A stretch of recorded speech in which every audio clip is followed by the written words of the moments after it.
It's that time again before we start a production. Before we leap headlong into a new telling, well, we have to set the stage.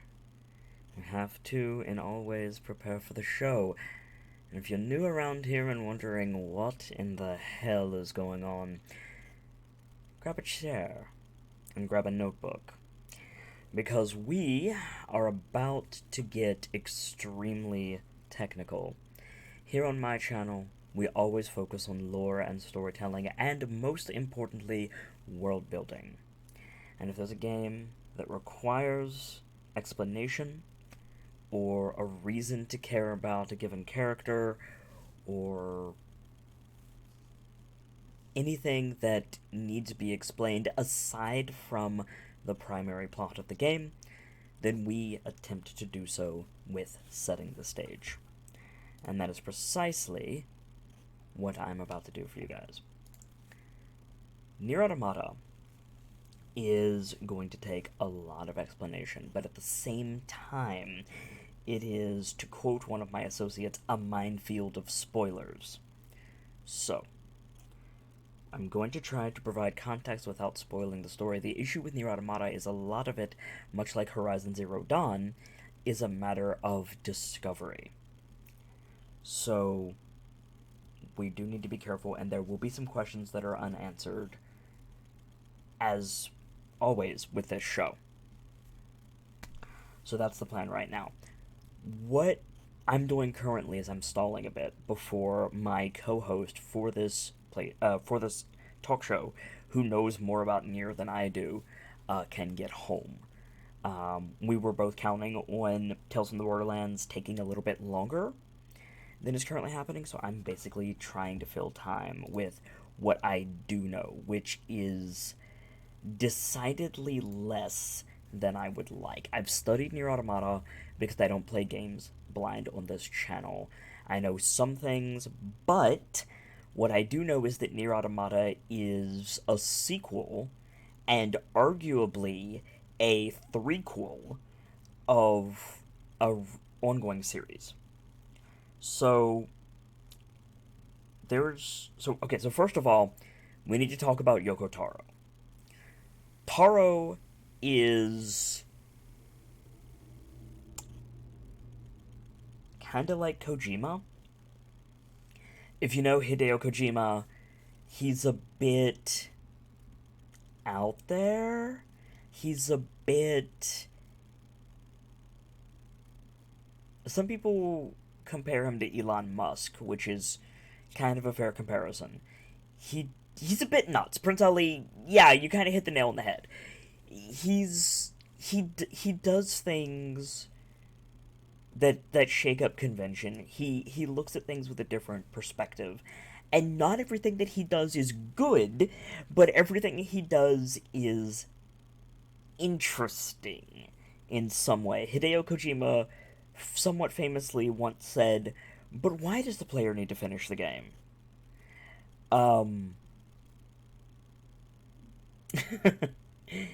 Yoko Taro is kind of like that, except a bit more unhinged.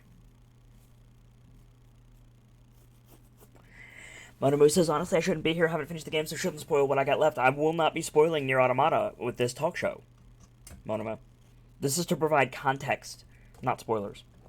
We're setting the stage, not jumping to the final act. Yoko Taro does, or rather, merits two reactions very, very well. The first one, somewhat painfully, is tears. Yoko Taro can bring down a room in a way that I have not experienced from anyone else. And the other one is confusion. Kojima is quirky. Yoko Taro is nuts. Somehow, in my studies of NieR Automata,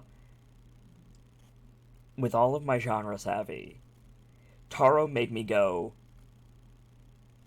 I have no idea what is happening, but it sucks. More than once. So that was fun. Slash is fun. Um, NieR is a continuation of, I believe, a subplot in Drakengard. And that spawned NieR G. I don't know what the G stands for.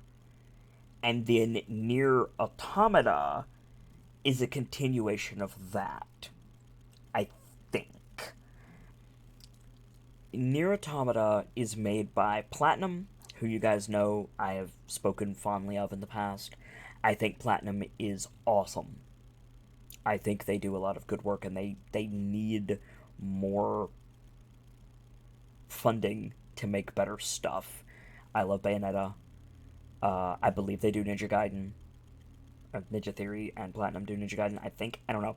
But they do this game as well. The music is phenomenal, which I'm not going to talk too much about because the music needs to be experienced to be believed, not even understood. If you look at the OST of this game, it will not mirror what you hear in the game. Because the track changes based on where you are and what you're doing. Which is insanity. But it's kind of cool. On top of that, breaking with a lot of traditions on the channel, NieR Automata is a game that needs to be played several times. It's got at least 4 main paths, and interestingly enough, each one of those plays as a functional game. I would argue that Path A and Path C are the main stories of the game, and Path B and Path D are primary DLC for this game, which is not accurate. There is DLC for this game, but it's very, very much different enough that I don't mind replaying it. Path A and Path C are completely different games, and Path B mirrors Path A, but in a very specific way, and so on. Principally says, doesn't this have over 30 endings or something like that? It has an ending for every letter of the alphabet, but there's only 4 paths, principally. And there's a lot of joke endings. I'm only going to be focusing on the 4 main paths, and I'm not going to be talking too much about them, except to provide some context. So, I want to talk about the main characters, and I want to talk about the broader world, but I have to be very careful. And unfortunately, I don't know everything. So, the first question on everyone's mind is, why is everyone wearing black, and why are the 2 main characters blindfolded? Much like Final Fantasy 15, they're wearing black because that is a uniform. Believe it or not, both of those individuals, well, all 3 of those individuals, if you count the lady jumping as well, but both of the 2 main characters are military. But no one in this game is, by strictest definition, alive. The game follows 2 major factions: the machines and the androids. Yes, there is a distinction. These 2 are androids. Now, I'm gonna just pull something out right now. They bleed. They have a sense of touch. They have emotions. They don't have free will, but they do have cognition. It's weird. It's really, really weird. But in strictest definition, they are androids. They are machines. Nightfall says, I'm already confused. Yeah, that's gonna get worse. That's gonna get worse. they're immune to things like poison, but viruses will wipe them out, an android or a machine, in seconds, as opposed to a human, which could take, days.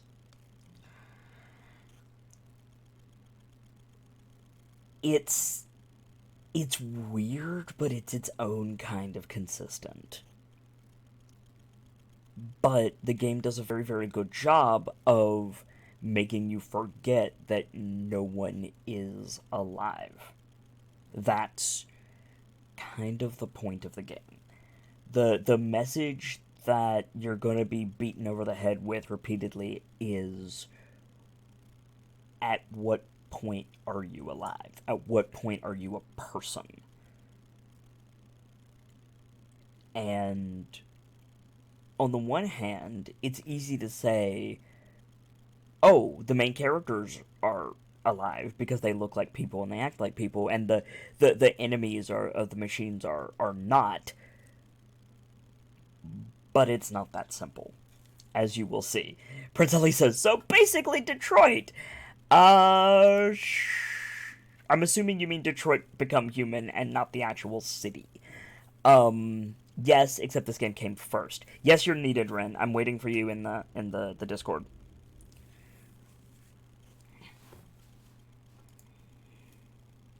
So you're gonna get a lot of civil rights discussion. You're gonna get a Hello. lot of hi, Ren.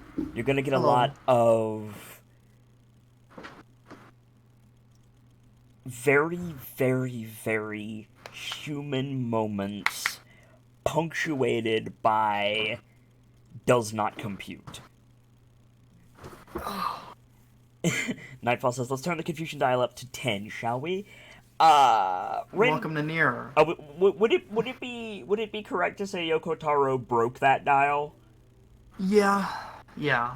So That's what Yoko Taro kind of does. I've mostly been stalling. Yeah, that's fair. And no, you're totally fine. You were busy. That's cool. I I don't know I anything just about got home. I don't know anything about Drakengard, so Okay, so should we just go? yeah. You could talk about All whatever right. you want with Drakengard. You can talk about whatever you want with NieR G. Just be careful with NieR A. All right. So, First of all, tell people who all, the fuck you are. hi, I'm Rin. Hello, I'm a keeper boy. I do video games sometimes, You do and tech stuff for me. I like NieR a lot. I And like NieR a big lot. when I started doing STS, Rin came to me and he goes, "So you ever gonna do NieR?" And I Pretty went, "Yeah, much. probably." And he goes, "Can I do STS for NieR?" I'm like, "Yeah, let me put it on the list." Yeah. So Rin M here. Yeah. I So have arrived. Drakengard. So the only thing you need to know about Drakengard, right, is there is an ending in Drakengard 3 in which the main characters of Drakengard 3 succeed in their mission to save their world from this big queen beast, as it's called. And this queen beast, it essentially just crumbles into dust, right? It dies. It dies a big ceremonial, big fucking death over Tokyo. And the main character and the main character's dragon friend are shot down by the Tokyo Air Force, right? Now, So now is Drakengard also a Yoko Taro thing? I believe so. I believe so. Platinum only did NieR A, right? They didn't do. Yes. Okay, cool. Yeah, that is correct. Okay, go on. So, yeah, so without going into a ton of details into what Drakengard 3 is all about, right? Because it has like next to no connection aside from this one ending. Uh, Pretty much two really big creatures die over Tokyo, and their bodies essentially turn to dust, right? Sounds like my kind of justice. Pretty much. So you give it like I think it was a few months, and people around Tokyo start coming down with a disease that is named the White Chlorination disease because of the fact that When people get it, they start turning super pale, and they eventually just turn into a pillar of salt, pretty much. Wow. Like it's a rough way to go. That it we went from Final Fantasy to Cloverfield very quickly there. Drakengard is dark as fuck. Like it is fantasy dark, real big, powerful. How old is Drakengard? Oh god, like I think Drakengard 3 is like 10 years old. Really, that's it. I thought it was like 20. Uh, Release date. I'm pretty sure it was a PS2 game. Oh, It's not. It's not even 10 years old. It's 5 years old. wow. For some reason when I think for some reason It was a PS3 game. in my mind I get Drakengard and Legend of Dragoon confused. Yeah, yeah. I know that they're That's fair. unrelated in every way, but yeah. Oh yeah, no, that's fair. But so so the white chlorination disease, right? That happens for a while, and the pretty much the government's like, fuck, we got to do something about this. Now is this only Japan or is this the It world? is solely Japan at the moment. Okay. So time passes. They essentially put a wall around Shinjuku. Oh, that's rude. Because that's where it's localized. I think I've seen that anime. It's called Attack on Titan. Yeah, but they put a wall around Shinjuku called the Wall of Jericho, Of course. right? Because biblical stuff. Yeah, because Jericho Uh, wasn't a real place. Yeah, It totally was, but go on. and so what happens when you get the white chlorination disease is essentially one of two things, right? You are given contact with some being, right? And you get two choices. You either submit to that being and become what is called a legion, which is essentially just like a hive mind slave, or you die. Those are your two choices. So most people take the die option, then, is what you're Yeah. telling me. And when you turn into a legion, you essentially just go berserk. Okay. And so the Japanese government's like, fuck, we gotta do something about this, and they just wall off Shinjuku. Okay. And not going into like the hyper details, give it What like does a this year. have to do with the kaiju? The kaiju? The kaiju that died at the end of Drakengard 3? What does the virus and the kaiju have in common? Because essentially, right? Mm-hmm. The white chlorination disease comes from the dust that those two things turned into. And if you're wondering It's- how that works, the answer is Yoko Taro. Yeah, Go on. I believe the exact element is called like mesa or something like that. Mana, maybe? But I don't think so. It starts with it's like meso, I believe, is the exact one. Okay. Miso. But We're just gonna call it miso. yeah, but the common term for it used pretty much throughout the story is the demonic element Okay. because fucking kills people. Right. So time passes, the situation gets worse, and it is a general agreement the world over, and Japan gets strong-armed into just straight up nuking Shinjuku. It it had to be done. They just get rid of it. That's gonna spread more dust. Yep, it sure does. So guess where it spreads? Earth. More specifically, China, the most populated continent on the Earth. Oh dear. And time passes, shit gets fucked. Yeah. Um, So, if you're following along at home, a kaiju attacks Tokyo. The kaiju is defeated by a dragon by and Boya a boy. and Dargan. Yep. The death of the kaiju causes its body to decompose into dust, which turns into spores that gives you contact with an alien being that either steals your soul or corrupts your soul.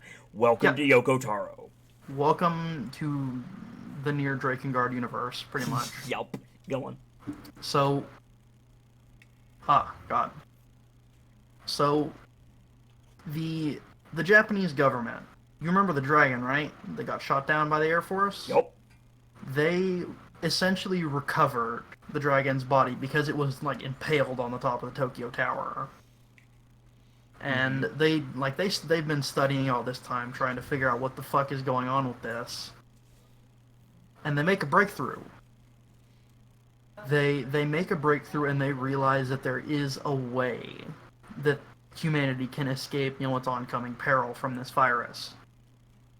And what they discover is essentially a way to separate the human soul from its body and put it into a artificial shell. Wait for it.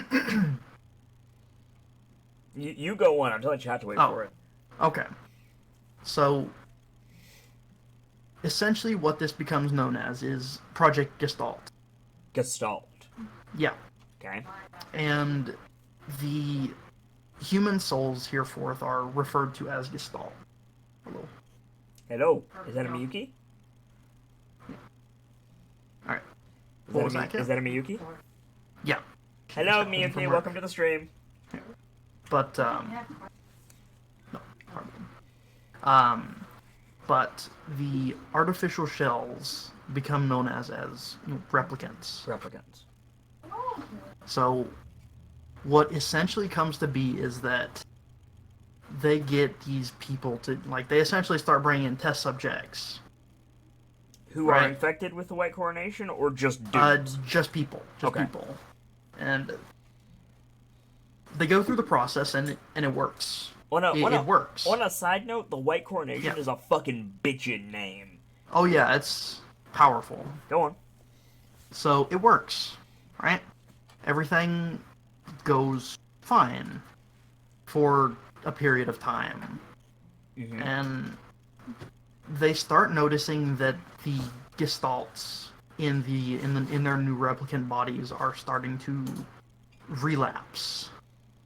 As in they are essentially just rejecting their new bodies. Okay.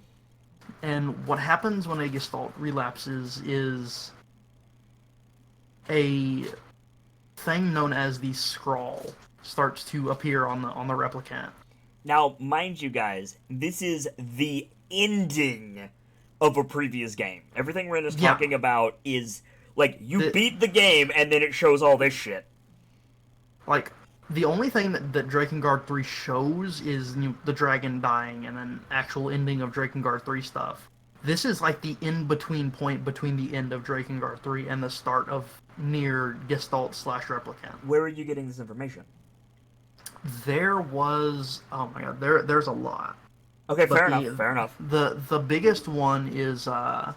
there was a book with something like 15 novellas about the NieR story in it. Got it. Called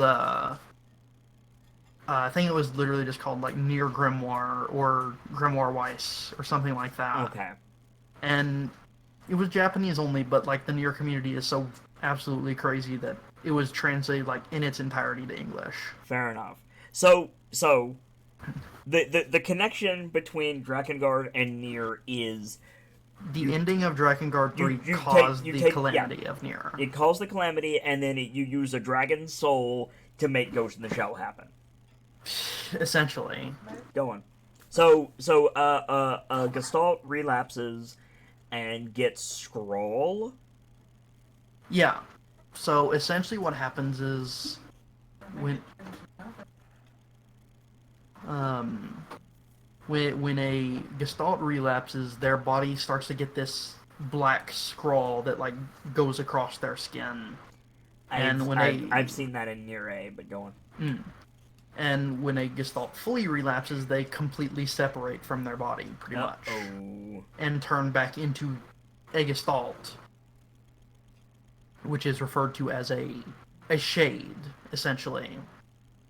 Now, when you say turn back into a Gestalt, you mean just an empty shell?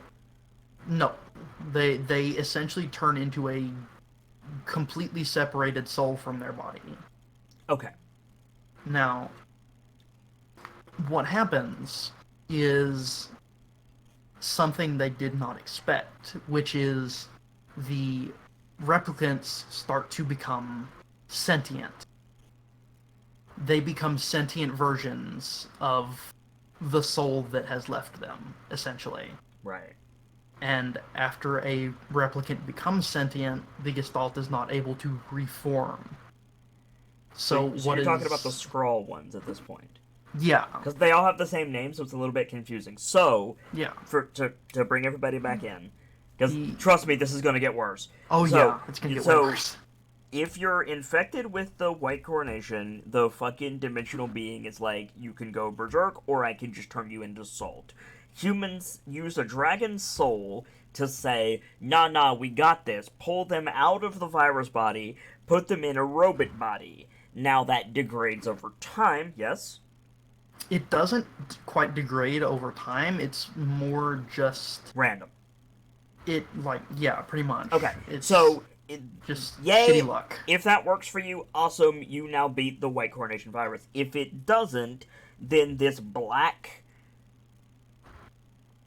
This like taint will cover your robot body. You will be shunted out again into your soul will be shunted out again into blank, and then if it's treated quickly, it can be reversed. But if it goes on too long, the black empty shell body will start behaving like you did, and at that point you're fucked. well, the thing is that the bodies like are essentially just carbon copies of what their human forms look like. So they look completely normal. It's Except the black. actual it's well no, it's the actual souls that turn like weird and black. Oh. So what's left behind after a gestalt relapses and their replicant body becomes sentient and normal is they turn into what is referred to in NieR gestalt slash replicant as a shade, which is just a berserk A entity doppelganger, that basically. yeah, it is a berserk entity that will just lash out at anything because it wants to get its body back, which it can't. All right, so that's the base of NieR's like NieR Gestalt and Replicant's whole deal.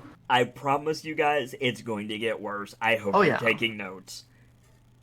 So are we just gonna like go over like Yes, just go into NieR G. okay, all right. So NieR starts right. It starts with a Now, NieR is a dude, right? yes. NieR is a father slash brother to a girl called Yona, depending on which version of the game you play. Okay. And the game starts. Oh, 1 second. This is the ending of Drakengard 3 combined with the accompanying compendium that bridges the gap between the ending of Drakengard 3 and NieR G. Yes. Yes. Nightfall says the opportunity for notes has passed and confuzzled. Okay, if you want to bring up some notes, Nightfall, I can get you back together with it. This is for anybody. Rin has to go AFK for a second anyway, so let me try to coalesce this timeline for you guys. Here is what we know. Tokyo is attacked by a kaiju. Dargon appears. We do not know the context of the Dargon. There is a Dargon and there is a human friend of Dargon. And Dargon and friend defeat kaiju. Prince Lee says, all I know by this point is the dude who made this game watches a lot of anime. Oh, you have no idea. Okay, you have no idea. Hang on, I'm catching everybody up because people are like, what? Yeah. So, Dargon and friend defeat kaiju. When kaiju M defeat, it turns into dust. Yeah. Dust from kaiju is spore. Spore goes into air, spore goes into person becomes sick with what is called the White Coronation. Yes. Sick person is not actually sick person. Sick person has psychic link to Big Bad Evil Dude in literally another dimension. Big Bad Evil Dude says, I have your soul, bitch. It's mine. You have two choices because you breathed in my spore. You can join me and be part of my army and turn into like a berserker and just start just like rampantly destroying everything around you in a chaotic evil fashion, or I can just take your soul and destroy it. Yeah. Most people choose take your soul and destroy it, and that's why they turn into a pillar of salt. Hence, white coronation. Yeah. This is Essentially, Hang on. is okay. I'm coalescing the timeline for people. Yeah. The outbreak around the kaiju area with these sick people is walled off, and people are largely forgotten about while a cure is trying to be found. A cure is not found, and the rest of the world goes, fuck it, drop a nuke on them. So nuke goes down. Poof. Now you have nuclear spores that get into China and start infecting China with the same psychic link to dimensional entity. Meanwhile, dead Dargan body is still in Tokyo. Scientists are trying to find a way to not have humanity wiped out by interdimensional thingy. They examine Dargan body. Dargan body, in some way, has a means to take a human's immortal soul, everything that they are, San's body, and separate it from San's body. So if someone is infected with the white coronation slash the tether to the extra dimensional bullshit, Dargan power can be used to remove their soul and put it in a robot. And then you basically have the plot of Ghost in the Shell. You have a bunch of robot people who are trying to go back about their normal everyday lives, and life goes on as normal for a while. Then, this weird corruption starts affecting the souls of the person in the replicant body. If that corruption fully consumes said soul in replicant body, corrupted soul is ejected from replicant body and effectively turned into a very, very angry poltergeist. Meanwhile, the body continues as normal, having gained sentience and sapience and believing itself to be the soul in the body. Think synths from Fallout 4. And so you have empty body with no person in it, behaving in all ways like person, and you have very angry poltergeist who is like, fuck you, I want my body back. Is that right? That's about right. That is as far as we got. So there we go. Right. So we're gonna go over the story of NieR and not go into absurd detail because this stream would literally take like 12 hours at that point. Right? Right. So the story of NieR starts off with NieR and Yona in this fucked apocalypse town where it looks like it's snowing. How much time has passed between D3 and NieR G? Oh god, I think it's like you don't need to give me an exact amount. Is it years? Is it months? Is it days? Many years. Okay, I'm pretty sure. many years. To okay. the point where most cities are like post-apocalypse esque. Okay. Right. Most people are replicants at this point. Not quite yet. Okay, go on.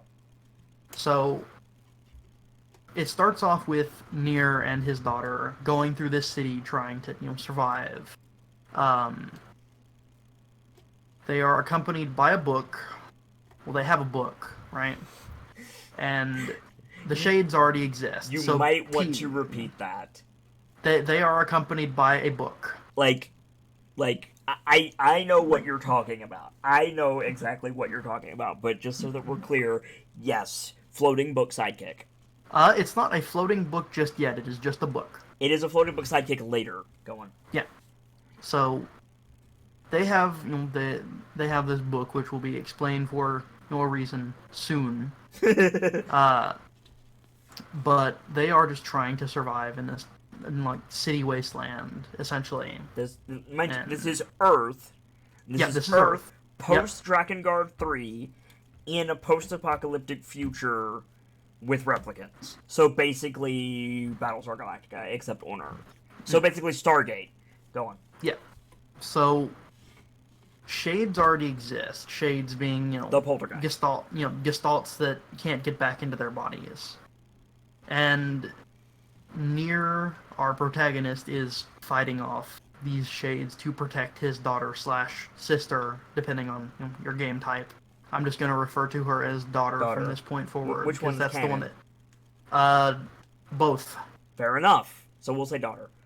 Yeah, we will say daughter simply because that's the one that came out in the West, and that's the one that's got the most traction and feels the most real, realistically. What you need to know So, right now is NieR is a dude. yeah, NieR is the canon name of our main protagonist. NieR the dude is not in NieR A, No, right? No. Okay. he is not.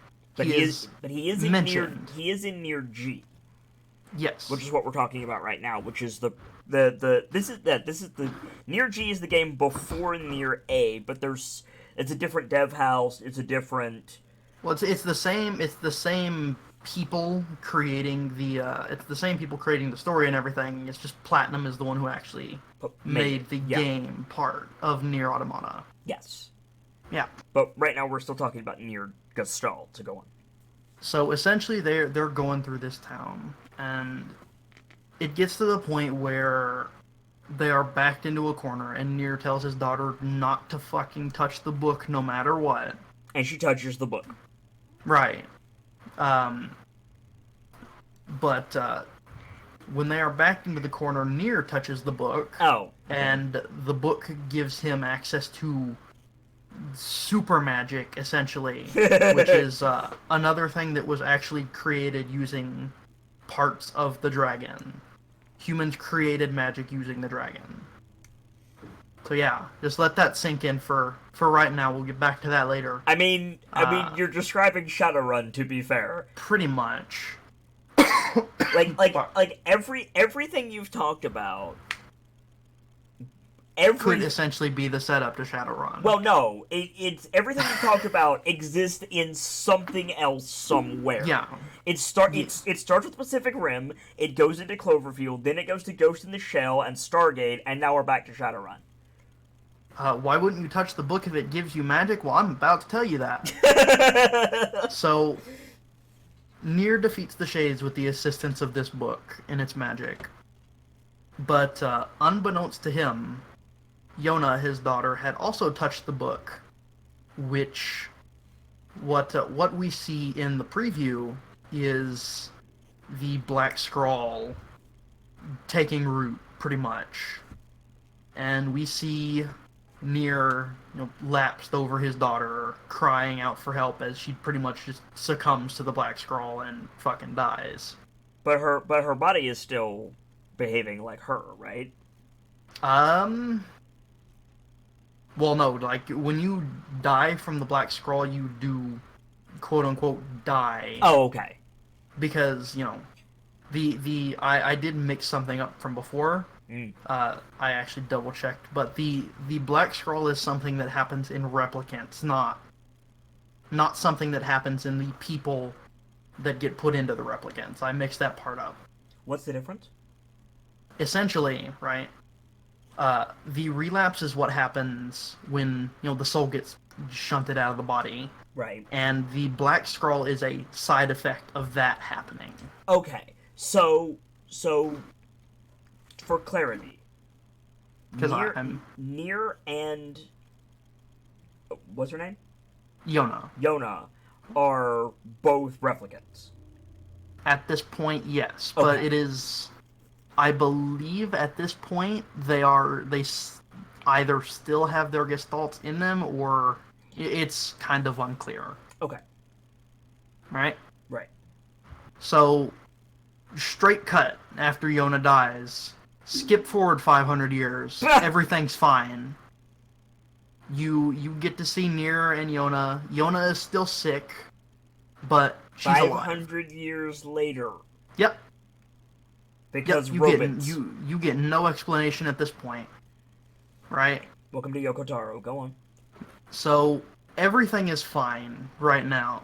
It is spoken about that humanity is near extinct at this point, and they're pretty much. When you say everything is fine, you're still in Fallout, right? Oh yeah, you're still in Fallout, but Okay. everything is fine at the moment, Okay. right? It's relative fine. Yeah, relative fine. Okay. I need to get some water. Fuck. Yeah, by all means. Let me take a sip. By all means. I'll use this time to make sure that everybody is caught up. Yeah, feel free. So, Hope you're taking notes. This is gonna be on the test. no, like, we're like both of us, like we're completely serious when we say like, if you don't have this information, it's even more confusing. I will say that near none of the stuff from the previous games has an impact in NieR Automata. I don't agree with that. It's knotted to a lot.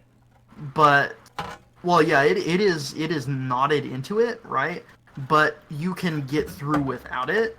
It's just you will understand much more if you actually know what's going on. Yeah, there is several moments in NieR Automata which, because I didn't know this stuff when I started researching it, I went, that's fucking random as shit. What? Oh, yeah. Like stuff that comes out of, like, there is stuff that happens in NieR, I'm not even kidding, that there is X moment is a plot point that makes sense, and then the end of the moment is a continuation of that thought. But there's a full fourth wall break that something happened completely randomly with no context that makes you go, why did that just happen?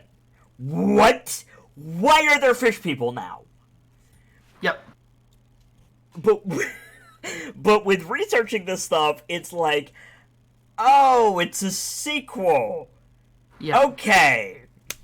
Many extra things. So I'm gonna the fish people now. No, it's an example. It's an example. That was an example. There are no fish people yet. There are no fish people yet, but that was an example. Might be in the next game, but we don't know. Like and when I say why are there fish people now, I mean literally like when I say why are there fish people now, what I mean is Luke Skywalker and Han Solo have just saved the galaxy. They show up on Alderaan to get a medal, and then a fucking fish person drives by on a banana-shaped motorcycle, and then the scene continues.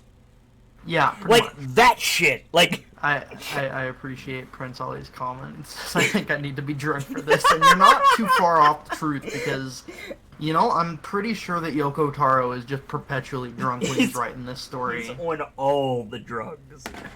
So pretty much. So let me take a second to catch people up. Yeah, feel free. So most of humanity, due to nuclear fallout and Cloverfield spores, is either dead or infected with the white coronation virus and has to be put into a robot body. But it's not quite so much robot as it is like synthesized human body. But which is robot, but yeah. Pretty much, but yeah, it's robot but human. Well, yeah. Again, Ghost in the Shell. If you've ever seen Ghost in the Shell, it's the same concept. It looks like you, it talks like you, it acts like you, it has your brain patterns, it has your immortal soul. However you want to describe that action, it has it, but, to quote Cyborg, it can also bench press a bus. Yeah. And, with your permission, Kit, I will also put the introduction to a series of analysis videos if people want to look into this themselves, because I'm probably fucking glancing over a lot of shit at the end. We'll drop that in the end for you guys. Yeah. Foolish Red says, "Why are the eyes covered?" We will get to that. We will get to that. There is a reason, and that will be gotten to. Yeah. Also, the Lolita dress also has a reason. We'll get there. All right. So replicant. Most people are replicants at this point. By the 500-year skip, everybody is a replicant. Everybody is a Every replicant. living human at that point is a replicant, else they would be dead. NieR at this point is a dude. Yes. NieR is a dude. His daughter got the zombie virus, and for some reason she fought it off for 500 years, but she's basically bedridden. Well, she is sick with the black scrawl, Right. not the zombie virus. The black scrawl is essentially just like a horrible sickness for replicants Right. at that point. But yeah, And lot to then keep up with. and then at this point there is also super magic. Yep. Is the book talking at this point? The book has not been discovered at this point. Oh, so the book is gone. It cuts to 500 years in the future. The book Yeah. is killed. Yeah, for reasons that will be explained soon. And Netflix says, why are katanas the weapons of choice to fight robots? Because they can dodge bullets. Next question. Yeah. Go on. Alright, so 500 years later, everything's alright. NieR and his daughter are living in this quaint little village ran by a woman named Popola. Popola. She's this nice, red-headed woman, likes to sing. Wait a minute! Popola is in NieR A. Yes, she sure is.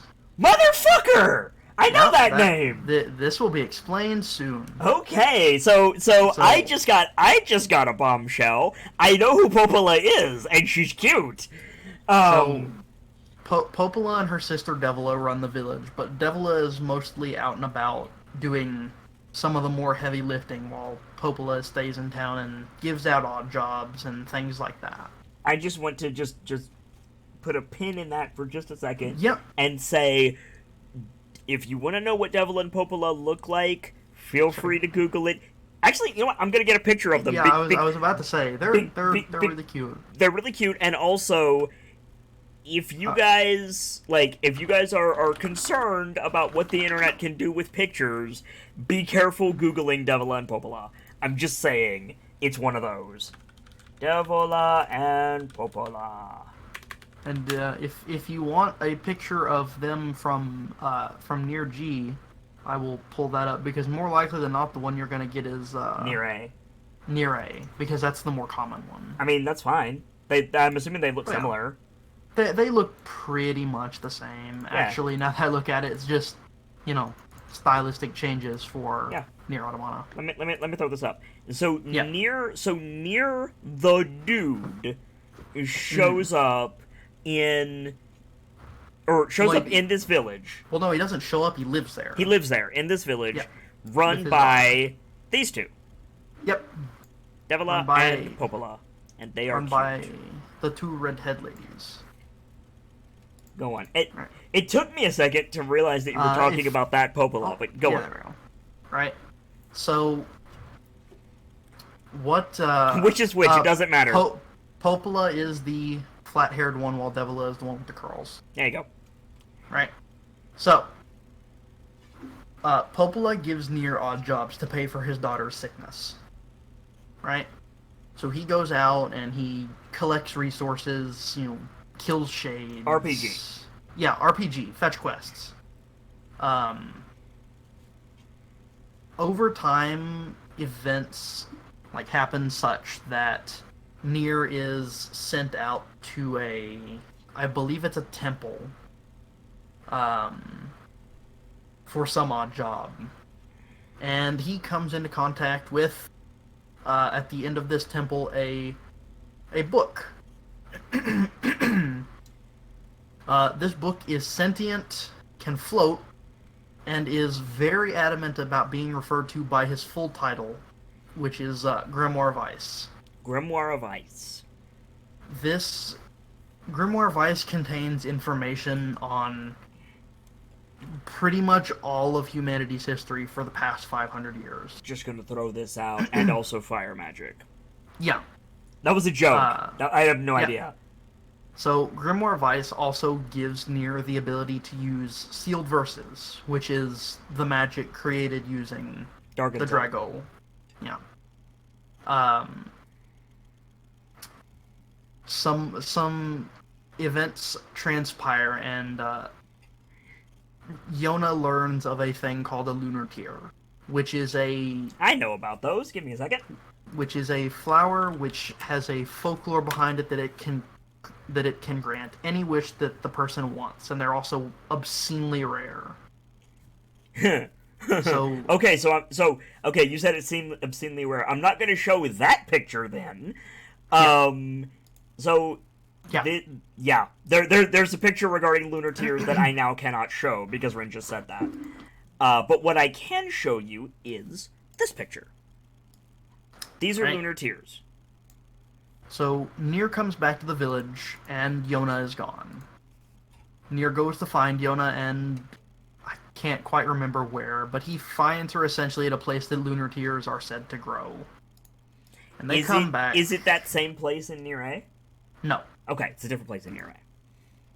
So, time passes. We're introduced to a character by the name of Kaine, which is a person also infected with the Black Scrawl who is shunned from pretty much every place because of some differences that I'm not really going to go into.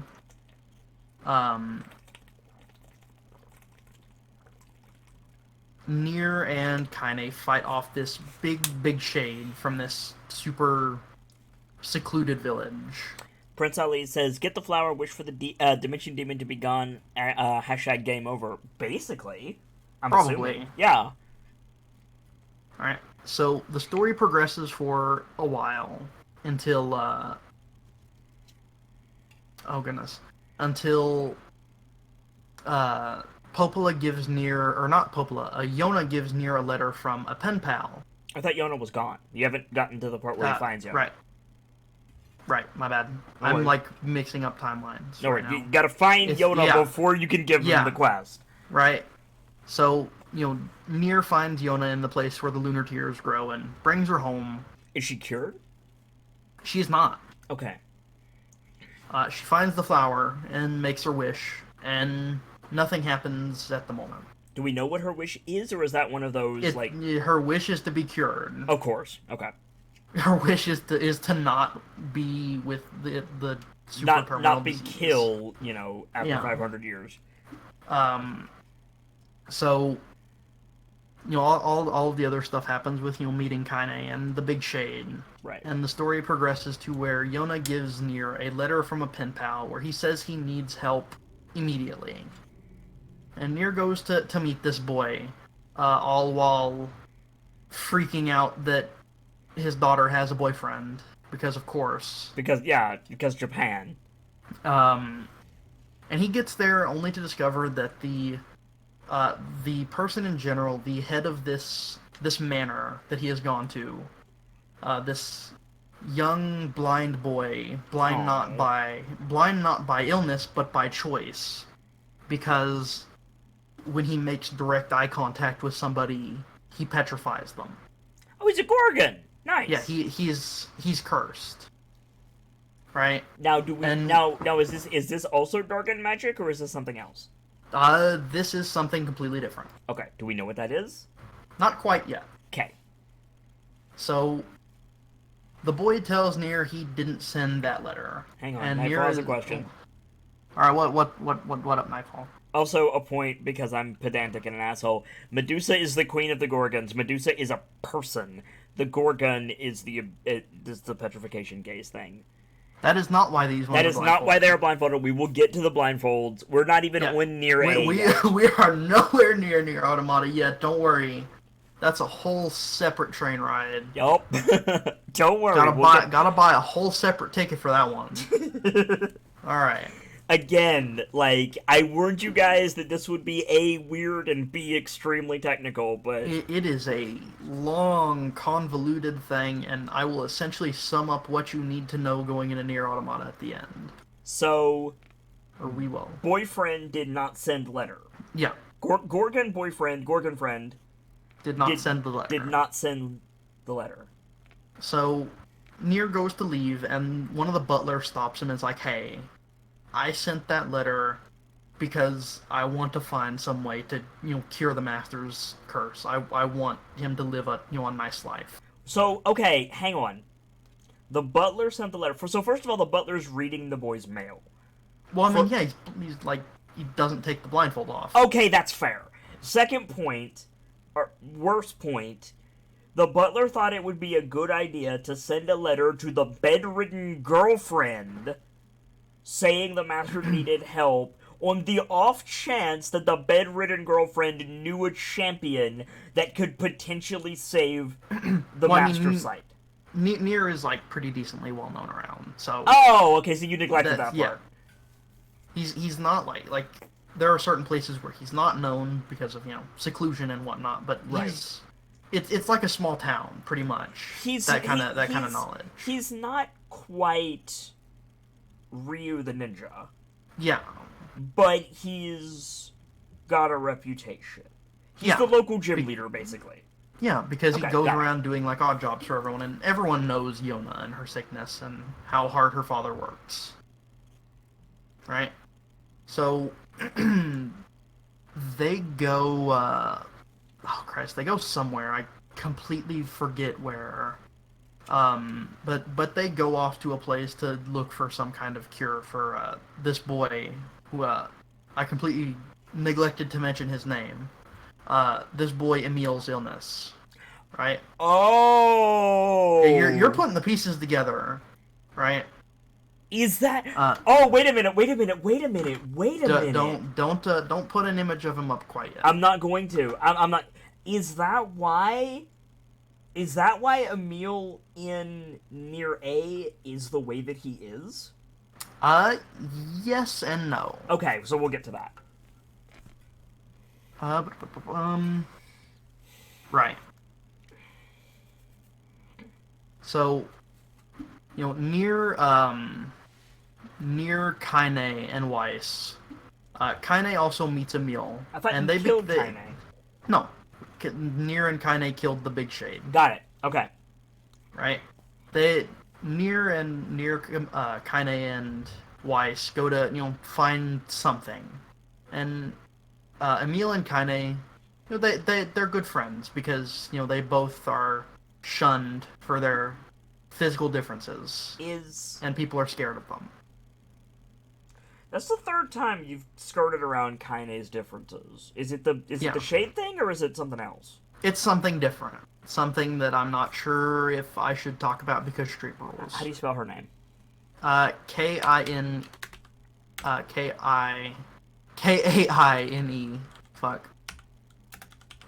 You can tell I'm like, Yeah, oof. let me take a look at her. Holy shit!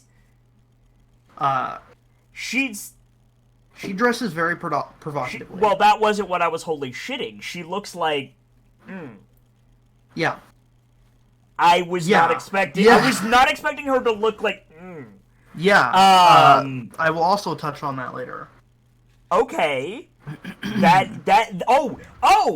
explains the thing with. Okay, now I see the connection. All right. Oh, so aside from her dressing provocatively, I don't see anything weird about her. What? Let me. I will whisper you on Discord. Yeah, you might want to do that. Oh, wait, what? Yeah. Is that a plot point? It is. It's not a plot point, but it is very subtly hinted at. Because Yoko Taro is actually very good at dealing with these kind of subjects. Okay. Well, okay. S- I'll do it then. Yeah. Um, Kaine is transgendered. Not quite. Close enough. Close enough. Yeah, we'll leave it at that. We'll leave it at that. That's a good enough representation. It's It's complicated. no, it's not complicated if you know Japanese culture. Yeah. It's for American audiences, she's transgendered. Yeah. That's as good as we're gonna get for right now. For Japanese audiences, She's much different. it. I've got to be delicate. I've got to be delicate with Yeah, this. yeah. There's yeah. a character like That's- this. There's a character like this in Rurouni Kenshin. That's part of why I just didn't want to touch on it too much. Yeah, no, it's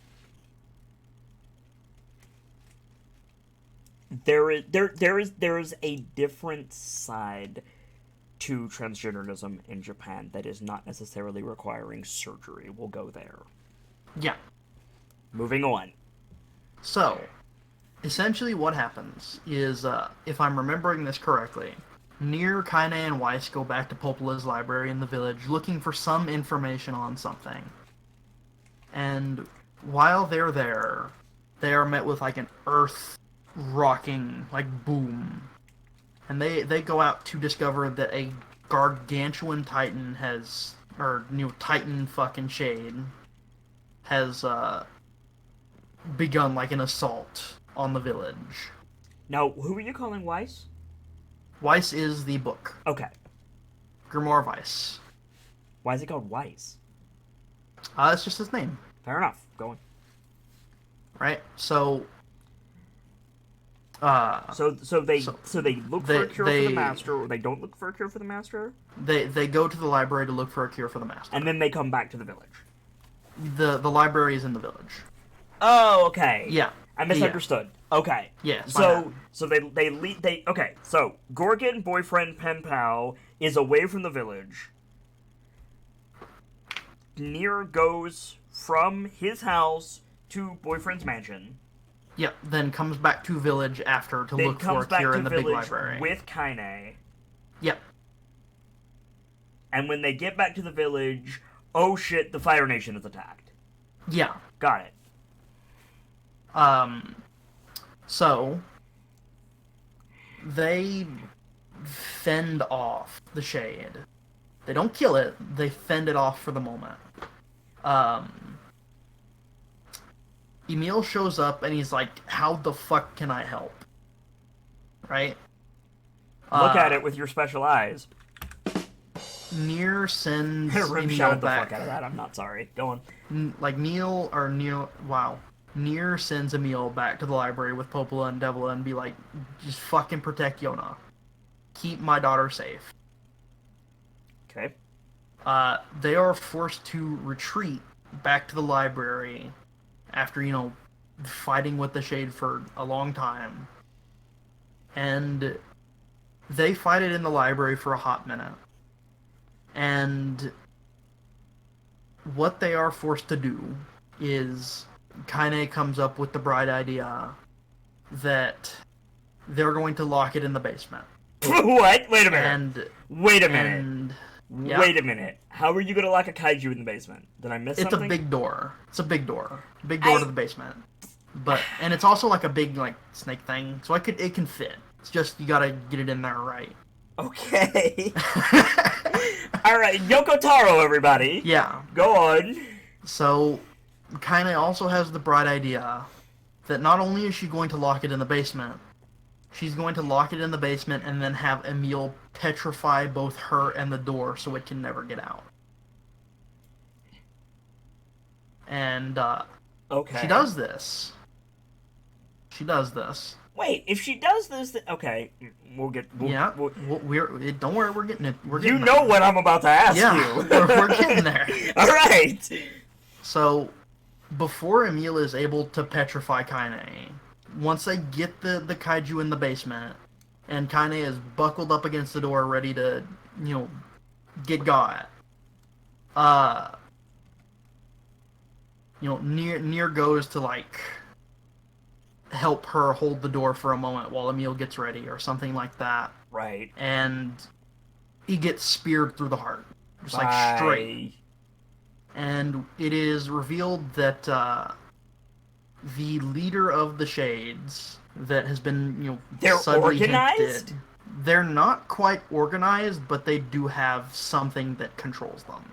Okay, I'm starting to see the parallels. And we are shown a Shade that looks near identical to NieR, who has his daughter and has just speared him through the chest.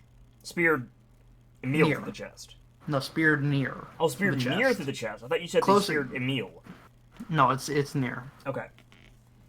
Closer to a bit to the left of the heart-ish, closer to the shoulder, but right. So let rough. me. I need to. Okay. We need to catch up for a second. We need to clarify all of this nonsense. Yeah. So we have our post-apocalyptic world. Or do you mean I'll get to that in just a second.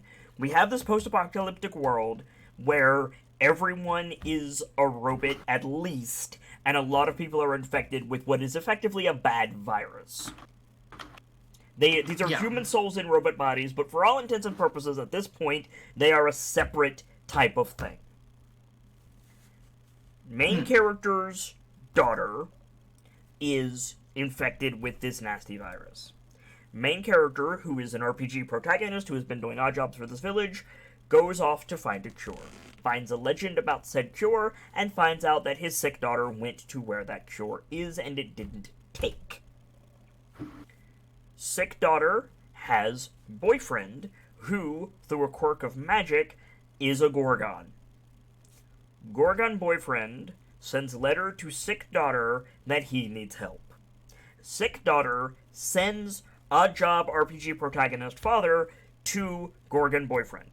Gorgon boyfriend says, I have no idea what you're on about, and sends him away. Butler of Gorgon boyfriend says to RPG protagonist father, yo dog, that was me. Can you cure the Gorgon affecting my master? RPG protagonist father says, sure. I need to go back to the library so that, I can use the magic that I know and try to find a cure. So RPG protagonist father and badass sword lady sidekick go back to the village to find that it's under attack by Godzilla.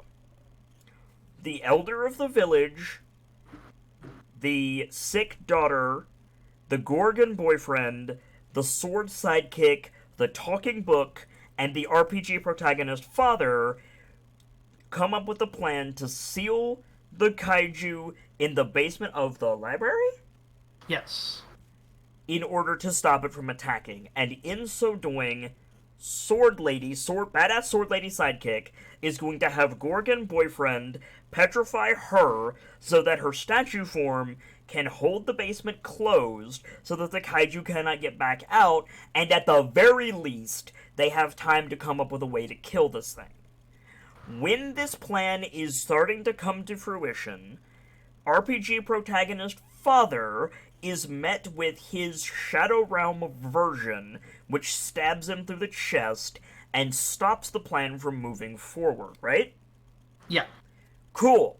That's where we are so far. Let me read Yep. what RNG Mate said. So, a question for someone that's been here since the beginning: Did his explanation start with Drakengard, or was it started with the NieR game? We started with Drakengard. Yeah. We started with Drakengard. Go on. And I will admit that at this point, right, there's a fucking lot to NieR, right? So some things may be slightly jumbled in my memory at current, but I'm doing my best to keep it as accurate as I can. You know more than me, so Because there's a fucking lot, right? So, Boyd gets stabbed, and they're like, "Fuck," and he's like, "Just fucking." just fucking petrify the door. We have bigger Yeah. problems right now. And Emil petrifies the girl in like a big, heartfelt scene. And Now, I want to interject here.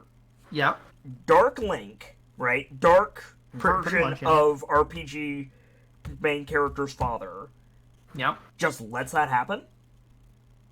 yeah. He just fucks off after he stabs. Oh, he after just stabs him and NieR, leaves. and he stabs NieR and takes Yona and leaves. Okay. got Also, quick side note, just something that's glanced over in the game as well at first. Shadow Boy has a book as well. it. Okay, so Yeah. RPG protagonist's father, his Yep. his Dark Link version has a copy of Talking Magic book. He has a different magic book. He has a different magic book. He stabs RPG protagonist. Dark Link stabs Link.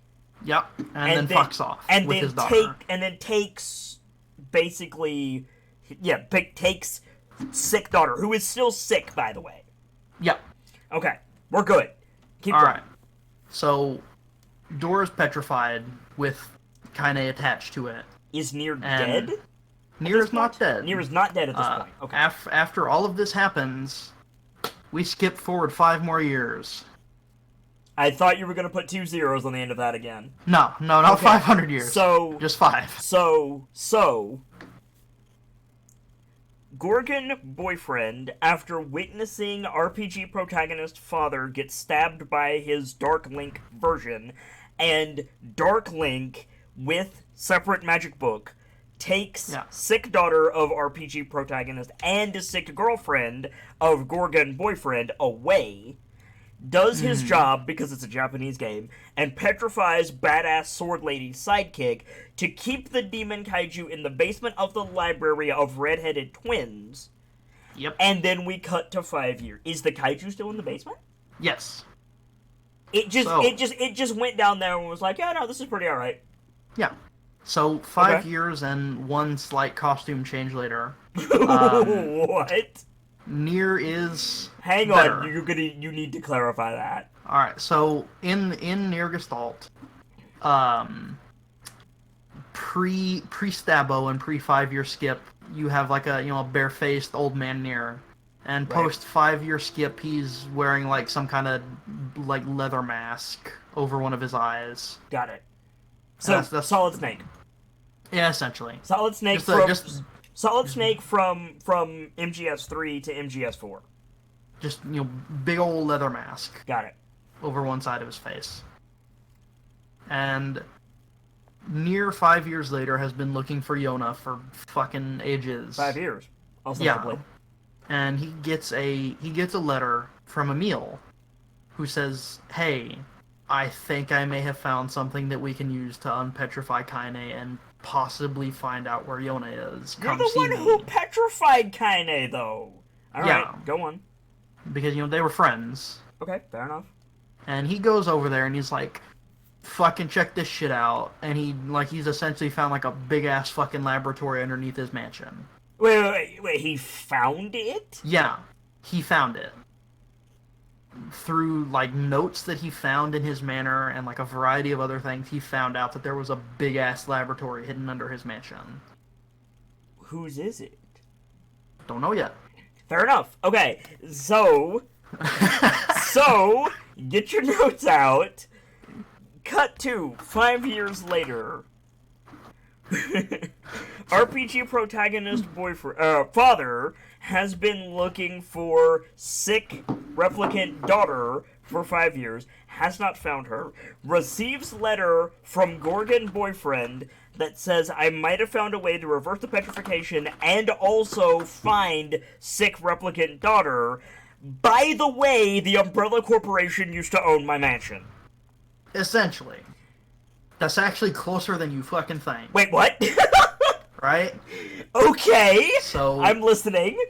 So they go down into the laboratory, and through Are like, there a series- zombies? There are shades. For Yes. fuck's no, I don't mean shades. I mean There BOWs. are not actual zombies, There's no. not BOWs. Okay.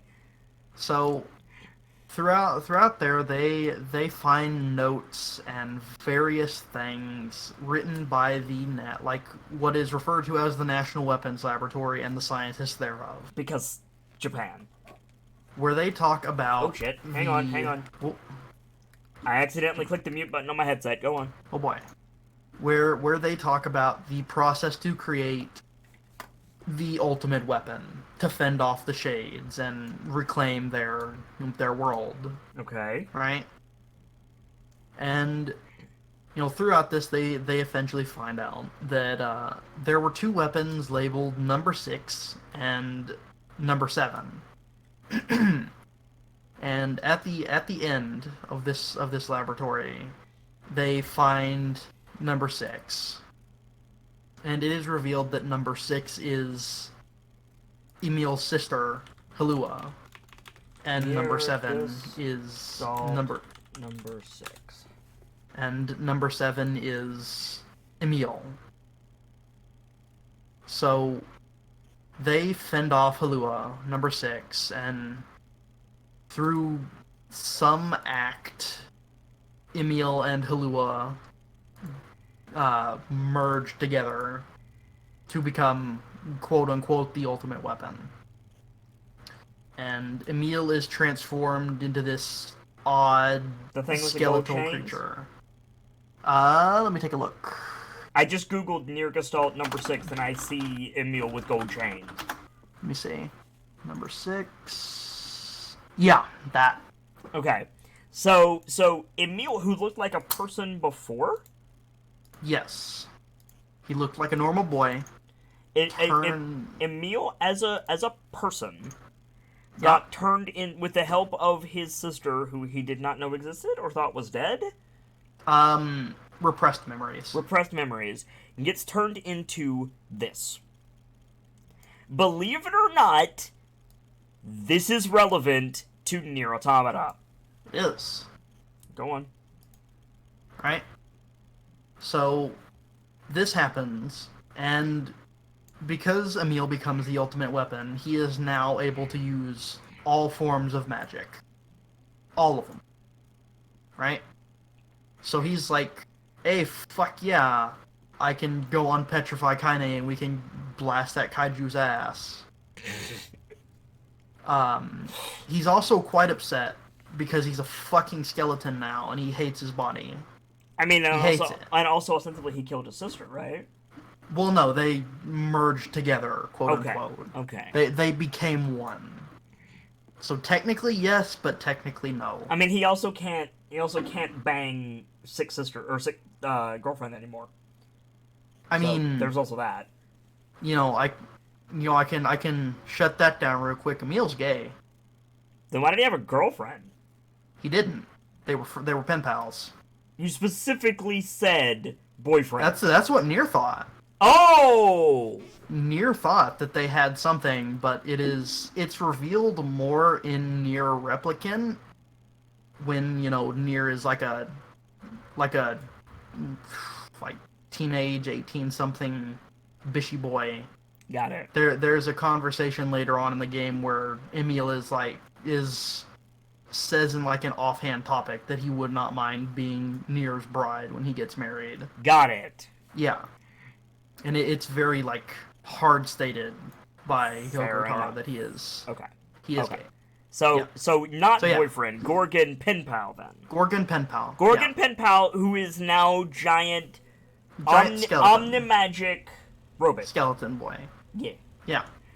On the plus side, he can de-rockify badass sword lady sidekick and punch the kaiju in the taint. Yeah. Go on. So they go and they unpetrify Kaine and resurrect her, and she's like, "Oh, hello." Now, for Kaine, it was just like a couple of minutes, right? Kind of. Also, Kaine was a robot, right? Like she was a replicant. She was. And so you just petrified her body. Yeah. That must have sucked. Yeah. Go on.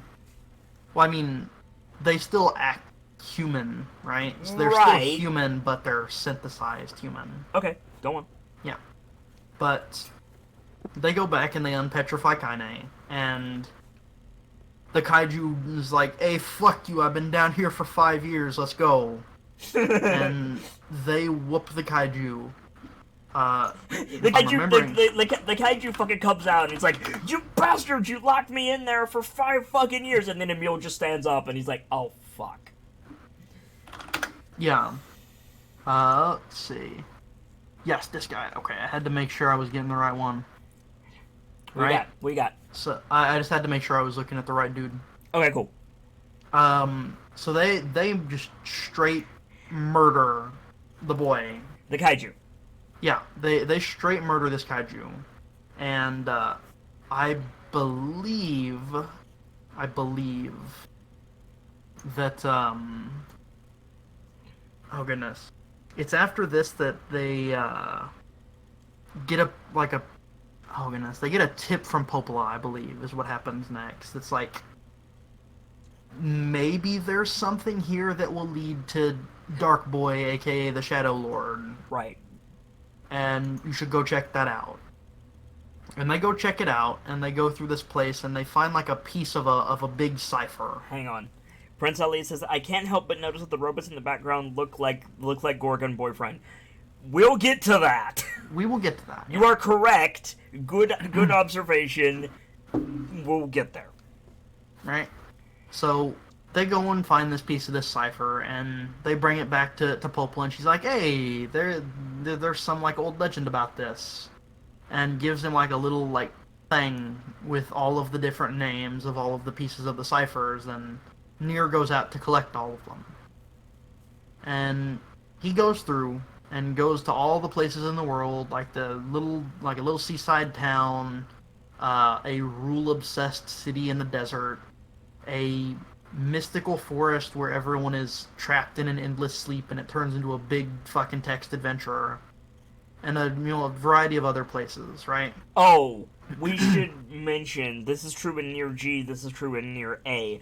The game switches genres. I'm not kidding about this, Yeah, by the way. it The game does. switches genres while you're playing like 4 or 5 times. There's sometimes it's a spectacle fighter, sometimes it's a shooter, sometimes it's a 2D platformer, sometimes it's a 3D platformer, sometimes it's a text-based RPG, sometimes it's an arcade like old NES style shooter. I'm not making this up, by the way. Yeah, it's wild. Now, something else I will put into context right now. This game is fucking dense. I am glancing over like 6 hours of gameplay in like 10 seconds Yeah, with what I just said. yeah. There are some important stories in here that I'm going to go over real quick, right? One of the pieces of the cipher is called the Law of Robotics, right? And to get the Law of Robotics, you go to a place called the Junkyard. Now, you've in game have been here before, and you met the two little mechanics in the scrapyard who upgrade your weapons.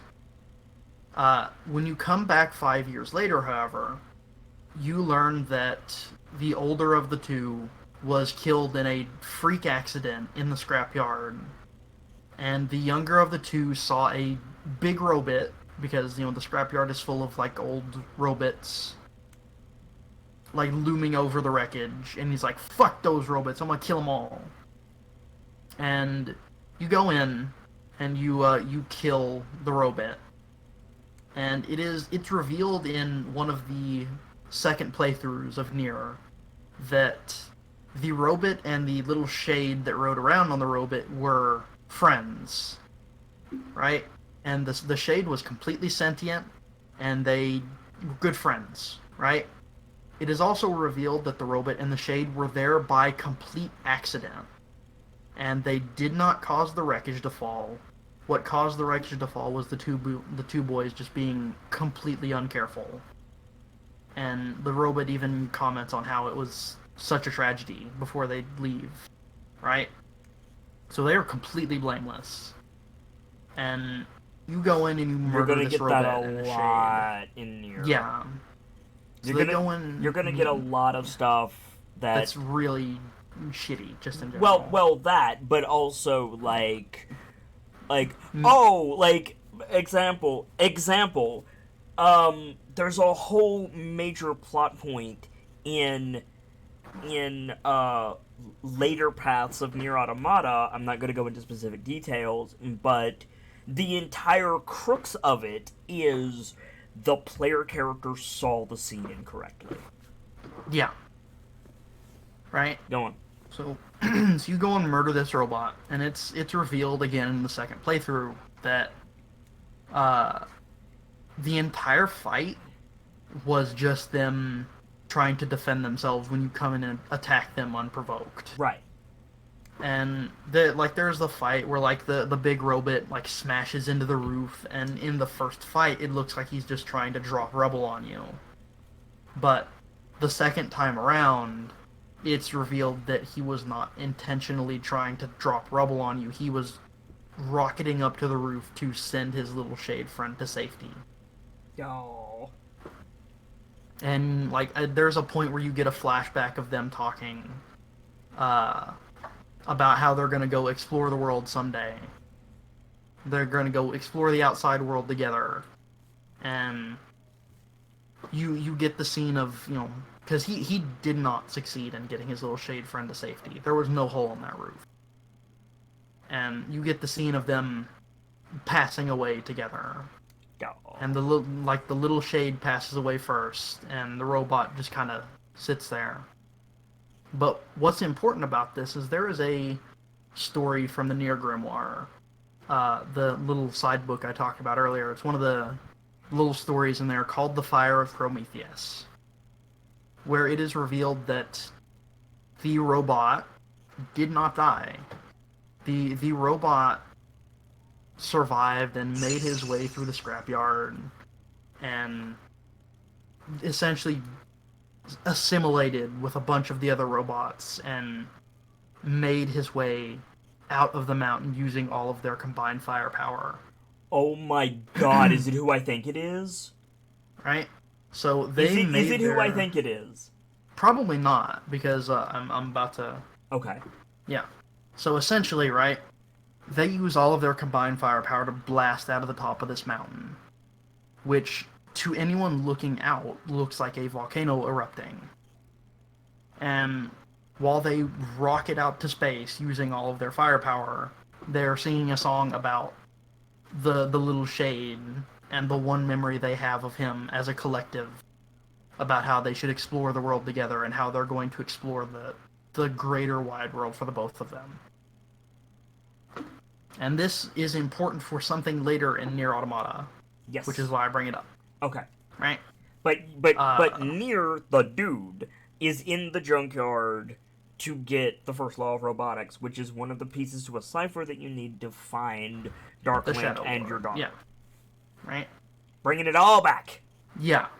Right? So there are a lot of these stories that expound more on the second playthrough, but I'm just going to go through the main ordeal. That's what we need Right? for right now. Yeah, that's what we need for right now, and the other stuff I will be putting some stuff around so you can look into it at your own Well, that and also convenience. when we get to NieR A, you can jump in with stuff like that as Oh well. yeah, yeah, yeah.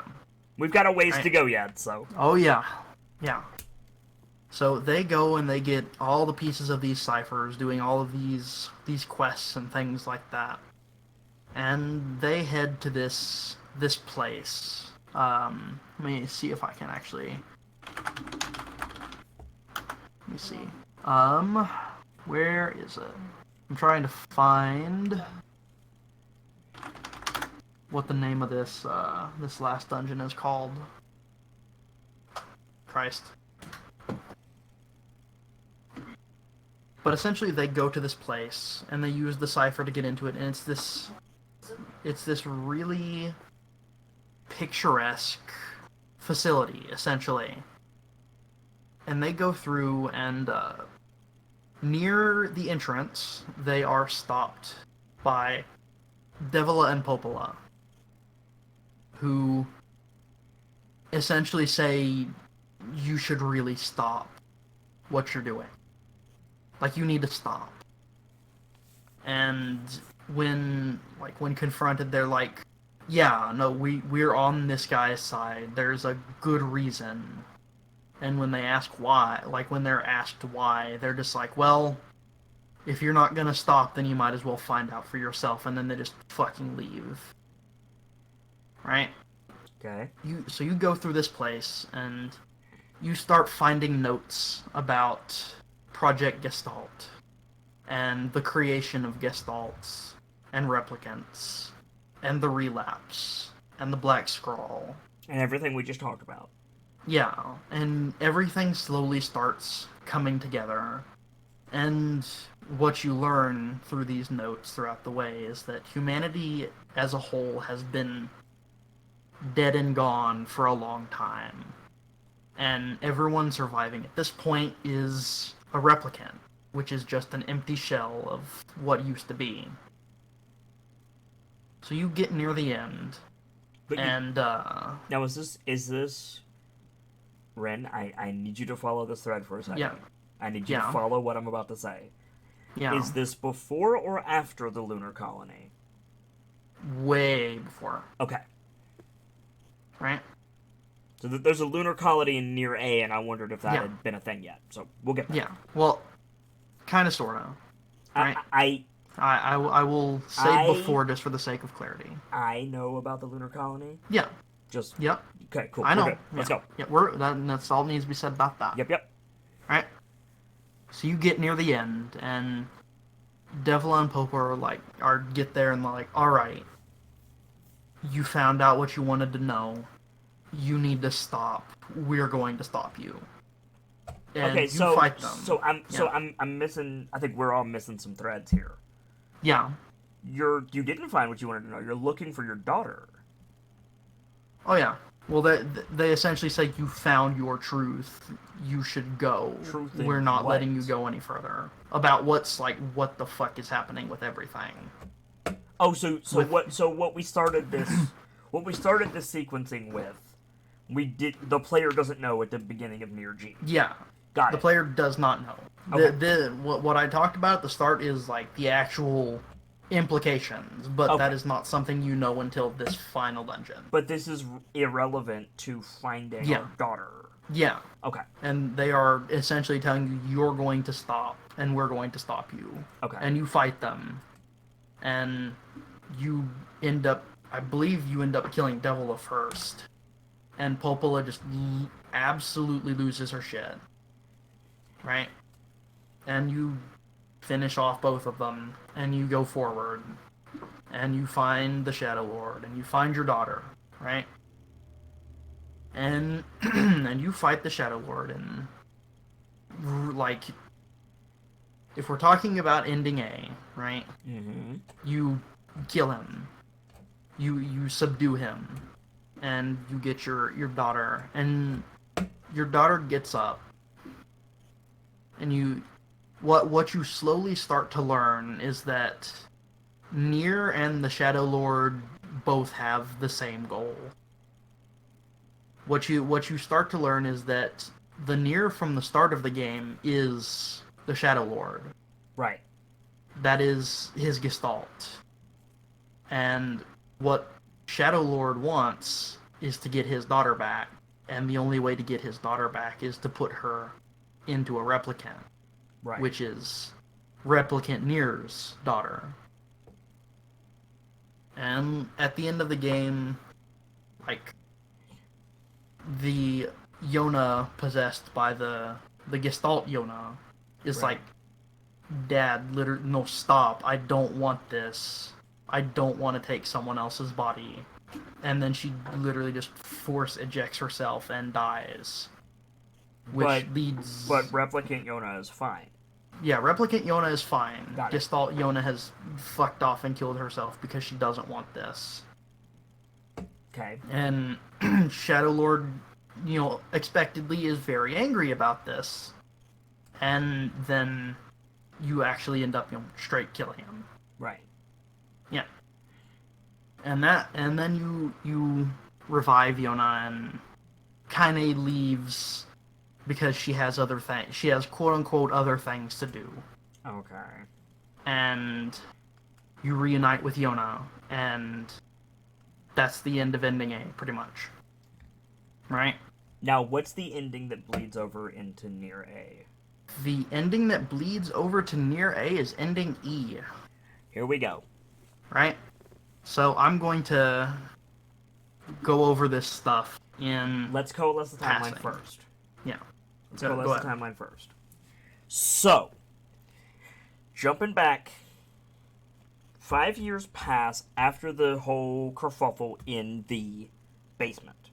Yeah. In which Dark Link stabs Link and takes Link's daughter elsewhere. 5 years pass. Link is still looking for his daughter. He gets a letter from Gorgon, boyfriend, who says, I have a way to find her.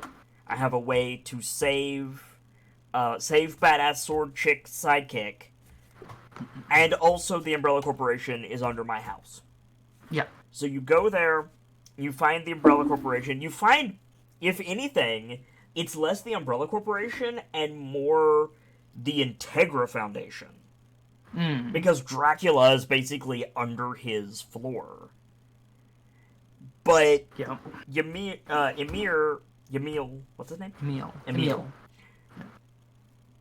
Is basically half of the key to creating this ultimate force. Yeah. So Emil combined with his sister, who is also a robot, because everybody's a robot. To clarify, they are both quote unquote the ultimate weapon, but they're used for different purposes. They come Yeah, together and they make yeah, Uber Mage. pretty much.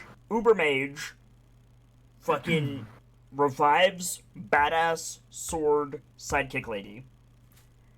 One Punch Man's the fuck out of the kaiju, and then says, "Okay, let's go find Zelda."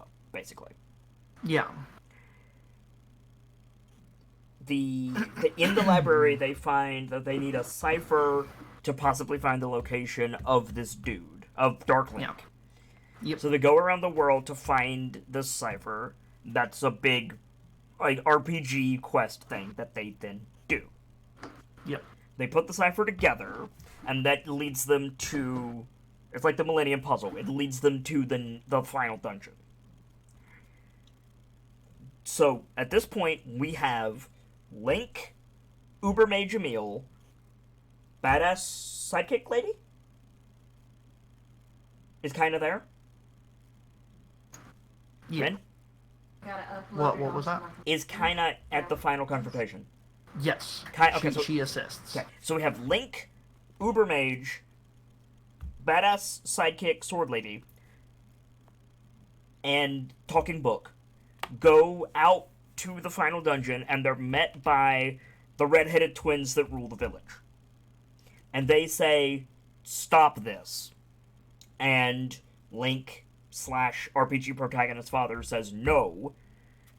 That goes through the dungeon. They find out all about the stuff that we talked about at the beginning of this with the replicants and the shades and the white coronation virus and all of this other stuff. Yeah. And then the red-headed twins that rule the village say, "Enough's enough. If you're not going to stop, we're going to stop you." You fight them, fight over, you go into the next room. Dark Link is you. Yep. You are Dark Link. And Dark Link is Link. Pretty much. So we have, okay, I'm gonna make this easier. We have Link in spirit and Link in body. Yeah. Link in spirit is the person that we met at the very beginning of the game when he touched the book and Zelda in spirit got sick. Yes. Link in body wants Zelda in body back. But Link in spirit has put Zelda in spirit back in Zelda in body because they got separated because of the virus. Yes. Link in spirit and Link in body, who you are currently controlling, fight. Link in body wins.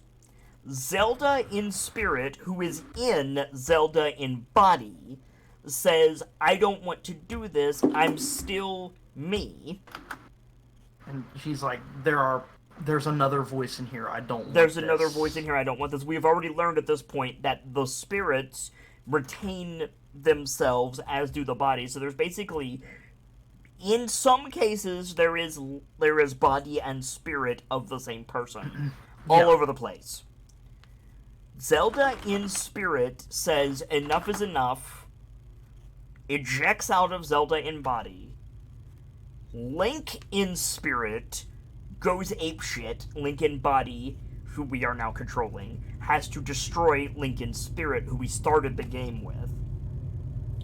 Zelda in body wakes up with Zelda in spirit being gone, and then the game ends. Now, what about ending E? Right. So what I'm gonna go over real quick are endings B through D, just real quick, right? Okay. So ending B is the second run through that I was talking about a little bit ago, where you get more context, you learn more about Kaine's story, things like that, right? I'm not going to go into full details on this for the simple sake of the fact that, wow, it's a lot. Ending B essentially ends with the same as ending A, except you get a scene of like Link in spirit in a white void and they get a flashback to them back in the Apocalypse City before they became spirits, and you get to see them together talking. And when in the void, the spirit boy is like grieving over all the shit that he put his daughter through, just trying to get her through, right? Now, And I have a question. yeah, Zelda, uh, it's really easy for me. It's probably confusing for you guys, but understand there's two NieRs and there's two Jonas, Jonas, Yonas, and this is true for a lot of people because the spirit, the soul, the person is put into the robot body, but then the robot body also becomes that person. That is the part that people need to wrap their mind around. And so when the separation occurs, both of these entities can still be you. yeah, So my question is, when NieR singular entity touched the book that caused all of these events, that caused Link in body and Link in spirit, aka NieR in body and NieR in spirit, to separate, and caused Yona in body and spirit to separate, why was Yona in body sick for 500 years? because Christ, it's not quite clear, but it's essentially replicant NieR and replicant Yona exist there. Like, it's implied that they both relapsed at some point, and after that point is when the 500-year shenanigans picks up. It's So NieR separated quickly. NieR separated sometime. NieR and Yona both separated sometime in the 250 years, but it's assumed that Yona separated first, and that's what kind of drove Gestalt NieR to be so driven to get his daughter back. Why is she sick? She is. That's what I don't understand, Yeah. because NieR's not. So, from what is given to us in the story, Yona has the Black Scrawl, which is why she's sick. What's the difference? The Black Scrawl is just the after effect of a relapse. So Which NieR will is get the Black Scrawl, he just hasn't yet. more likely than not. It just happens Got it. Okay. at random, Got it. Okay. pretty much. So you can Right. separate without getting the Black Scrawl, but the Black Scrawl comes from being separated. It's eventual. It's just some people get it at different times. Okay. So let me coalesce this for a second. Yeah, it's a lot, and I could be getting some of it The- slightly off. In the perfect set of circumstances, the body, the mind, no, sorry, not the body, the mind, the spirit, the soul, whatever you want to call it, is put into a gestalt, a robot, And they're able to live normally without fear of. and they're just fine. Yeah. Devil and Popola, prime example. they're just fine. Well, that is a whole different thing that I'll be getting into soon. As far as we've described it, Yeah, as far as we've described it, that's fine. Yep. The other option is much like rejecting a liver or a lung or whatever you Yeah. get in a transplant. Which one does the rejecting? It's essentially when you relapse, they just separate. They just separate. Okay, so the soul, the mind, the spirit, whatever you want to call it, Separates. does not fuse properly with the gestalt is the robot, right? Yeah. Okay, does not fuse Or properly. the Gestalt is the spirit. My bad. Okay, sorry. So the gestalt, which is the spirit, and the robot, which is the replicant, which is the body, don't fuse properly and become separated again. Yeah. When this happens, sometimes the robot goes crazy and the spirit turns into a poltergeist. This is common. What is not common, but what is possible, is what normally happens is that due to some fuck up when creating replicants, the replicants are be able to become self-aware, And and that is the common outcome of a relapse, is that the replicant just becomes a normal person, and then the Gestalt can't go back, and they go crazy. right. So the common outcome is angry shade Yeah, and angry spirit that can manifest in the physical world, and normal, person. often, yeah, normal person in empty soulless robot body, technically. Yeah, technically, yeah. A lot of this is what constitutes a soul, but we'll get there. Mm. um Another option is both go crazy. Both Mm. angry shade and body go berserk. It's rare, but it happens. Yeah, And is the then thing. option three, which is what we see in NieR the Person, is body, Both retain. yeah, body and spirit, gestalt and replicant. Or sorry, I got that backwards. Spirit and body, gestalt and replicant, Yep, are both able to the retain themselves. the dude. Yeah, the dude. Yeah, And so, but they're the gestalt is aware of the separation. The replicant is not necessarily aware of the separation. yeah, Okay, so gestalt NieR. Okay, no, back up. Unified NieR. Unified NieR touches the Grimoire of Ice. Right? yeah, Unified NieR touches the Grimoire of Ice, which causes the separation of Gestalt slash Spirit NieR and Replicant slash Body NieR. yeah. This does not happen immediately, but it does happen in a way that Replicant NieR does not know. Mm. Gestalt NieR does know. Yes. But Yona has not separated at this point? I do not believe so. Like I said, it's Right. all kind of jumbled right now, so some of this could be So off, so but so so being as close as we Yona can. so Yona has not separated yet. So Yeah. Gestalt NieR is like, fuck, I'm a ghost. I can't do anything.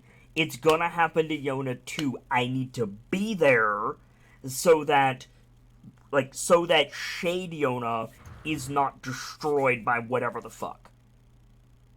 And Okay. and right? I just checked something. I got some big information that I fucked up. Okay, so hang Right. on. So we'll fix that here in a second. Am I right so far? Not quite, because I just looked at something to double check my information, and I Okay. realized that there is one point that is Correct what is wrong. So at the start of the game, apparently NieR and Yona are both unified, right? Right. They are actual replicant Gestalt unified, Right. right? The thing I did not remember to mention is NieR from the start of the game is the progenitor replicant. Okay. He is the first. Okay. And the reason that Yona is sick is because she has relapsed, and the place is essentially saying, "Yeah, we're gonna keep your daughter's replicant here, or her Gestalt here, and keep her like that on ice, so we can fix her." And that Okay. never happens. Okay. So That's why she has the scrawl at the start. okay. So she's already separated at the Yeah. start. Where is her Gestalt? Do we know? Does it matter? Uncertain probably doesn't matter. Okay. So NieR, unified NieR, and replicant body only Yona are at the start of the game. Yeah. Replicant body Yona is sick because that's what happens when the Gestalt separates. Full Yes. stop. It's just a matter of time. Yes. So at the beginning of the game, unified NieR is looking for Gestalt Yona. by It's definition, more it's more or less just trying to survive until they're able to fix it. which would involve finding replicant or Gestalt Yona. Yeah, I Okay, believe so. okay, so we're good on all of that. Fierce Yeah. Ferrets with the host. Welcome in, everybody. We are setting the stage for NieR Automata. This is our way of preparing for a bigger game, for a broader fiction, by providing context for everything that is happening. And NieR Automata Boy, definitely is there a fucking fucking lot of fucking broad needs shit it. in this. We are 2 hours in of a very convoluted plot line. Have a seat, enjoy yourself, take some notes, but understand that you are not going to understand a fucking anything that's happening To right be now. completely fair, even I don't understand, and I've been binge watching analysis videos and shit for like the past day. So, So, so, so, so so, Replicant Yona and Unified NieR are looking for a way to fix Replicant replicant. Yona, who Yeah, they're is looking for a way to remerge her, to essentially. remerge. So they need to find Spirit slash Gestalt Yona, Or they need to, wait or for the people to be like, "Hey, we got this," which doesn't wait for the happen. people to be like, "Hey, we got this," and then 500-year cut, and it's at that point you're just fucked.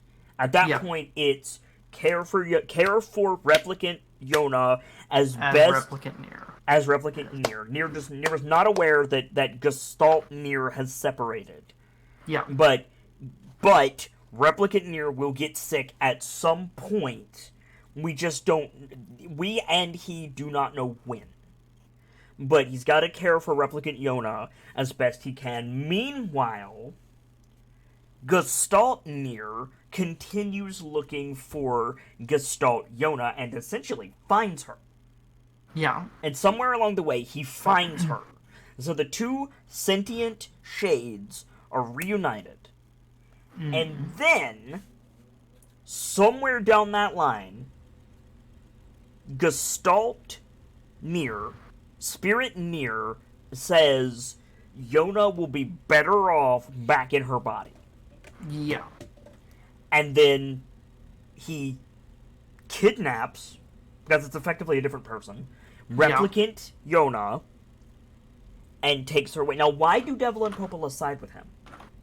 Um, I don't know if it is revealed in NieR Gestalt. I'm pretty sure it is, but they are not human. They are androids. RNG Mate says, I might want to clarify something about shades and replicants. Go on. Yeah, yeah. Feel free because I'll be completely honest. Most of this is just as I am remembering it, so I may be getting points off. I've said that like 3 times, but Yeah, no, you're fine. You're fine. good to clarify. You But yeah, know more than me. Devila and Popola are androids created to assist with the Project Gestalt So thing. they are not Gestalt. No, they are androids. Got it. Straight up. What is the difference between an android and a Gestalt? An android is an artificial human, like a full robotic human, as they are in Automata. Let me Full rephrase that. stop. What's the difference between a replicant and an android?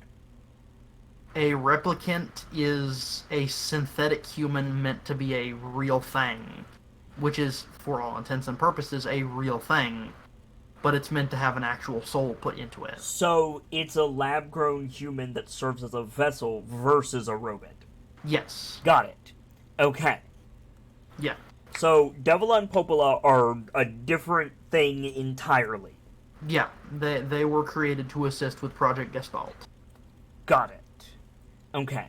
Now, in B, in ending B of NieR Gestalt, NieR the Dude, or more accurately, the spirit, the Gestalt of NieR the Dude, gets his happy ending.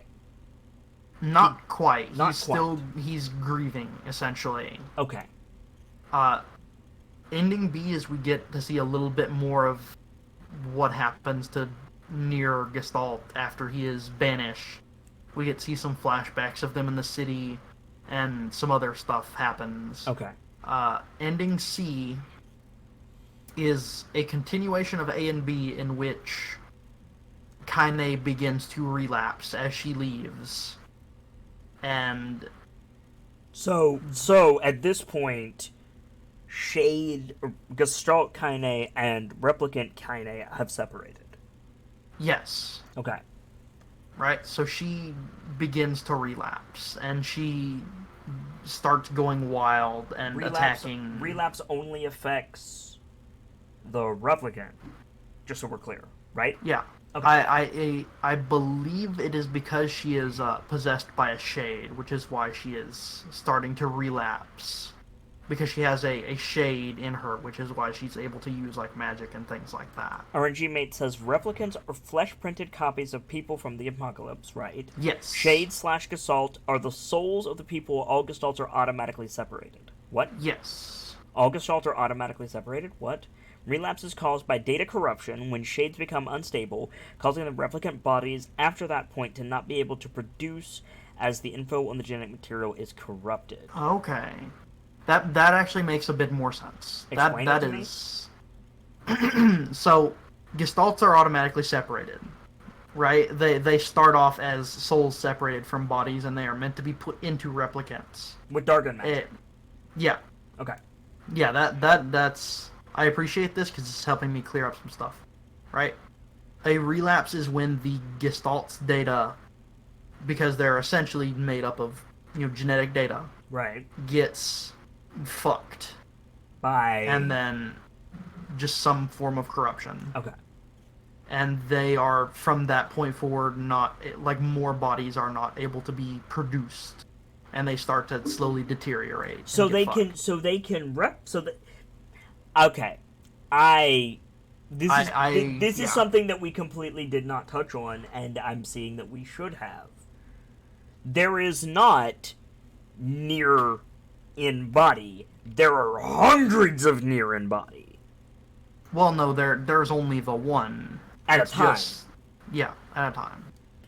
So the replicant bodies can be reproduced. That was Yeah, never apparently. mentioned.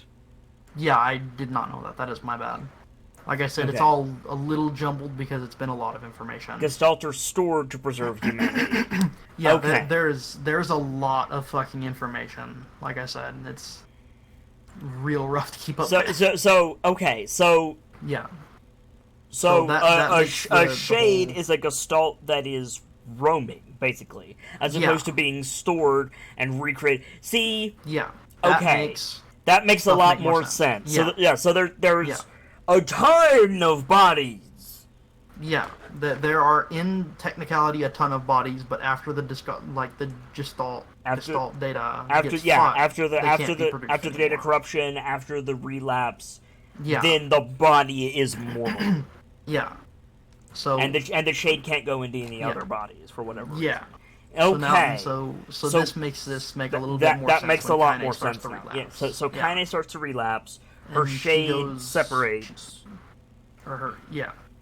So she starts to kind of go crazy and fight NieR, and she's like, "Fucking kill me, just kill me, just get it over with, just end me. I don't want to do this." That sounds Right, fucking familiar. right. So they fight, and you get the option because the shade inside of Kaine is like, we can save her, and he helps you incapacitate her, Okay. and you get the option of either killing her or not, right? Right. So if you kill her, you get the ending of like you kill her and she kisses NieR, right? Right. And when she dies, the shade gives NieR her last words, which are just thank you, and Right. then he's fucking grieving, and then him and Yona go home, and When you say the him, you mean NieR. yeah What happens NieR to the shade of Kaine? dead. It just the It's shade it's also dies. it's it's insinuated dead, Okay. just Go on. gone. Go on. And the canonical full stop to this ending is they go home and they live out their remaining days before they both just fucking die of the black scroll. Because they're mortal Yeah. now.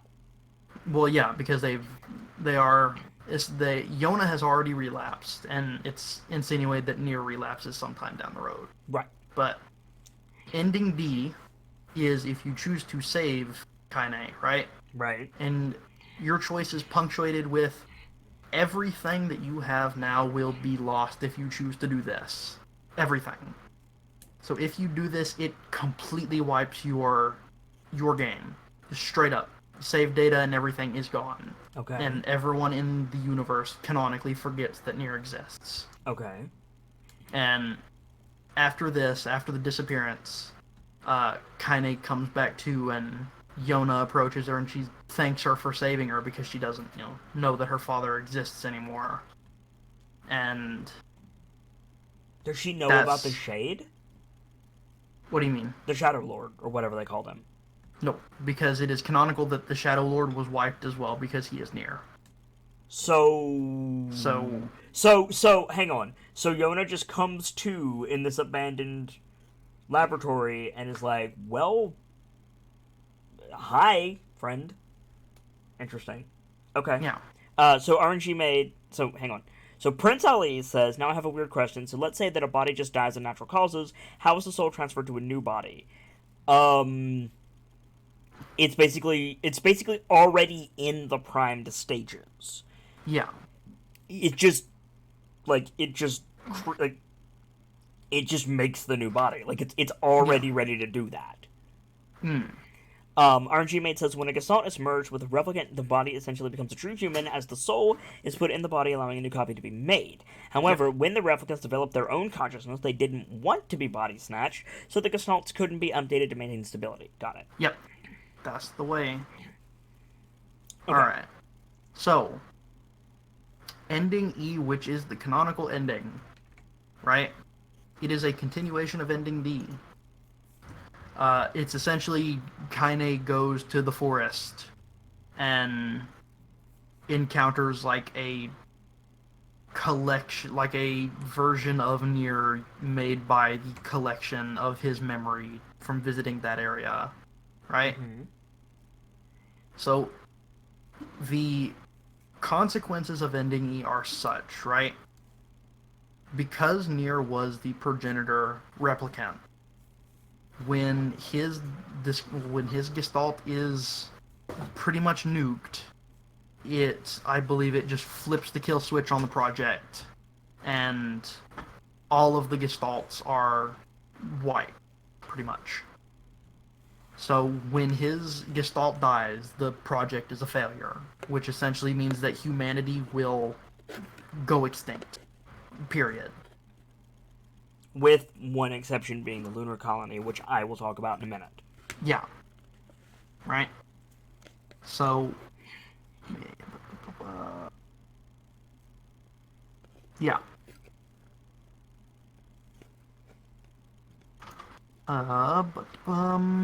Making sure I have this pulled up, because I'm trying to keep this as accurate as possible. Thankfully, we have someone else who knows about NieR in here to correct me when I fuck up. Right? Yep. So, it's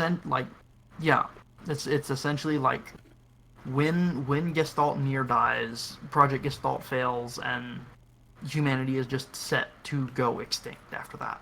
Yep. Because you still have, And at the time, you still had that virus to deal with. What became of that, by the way?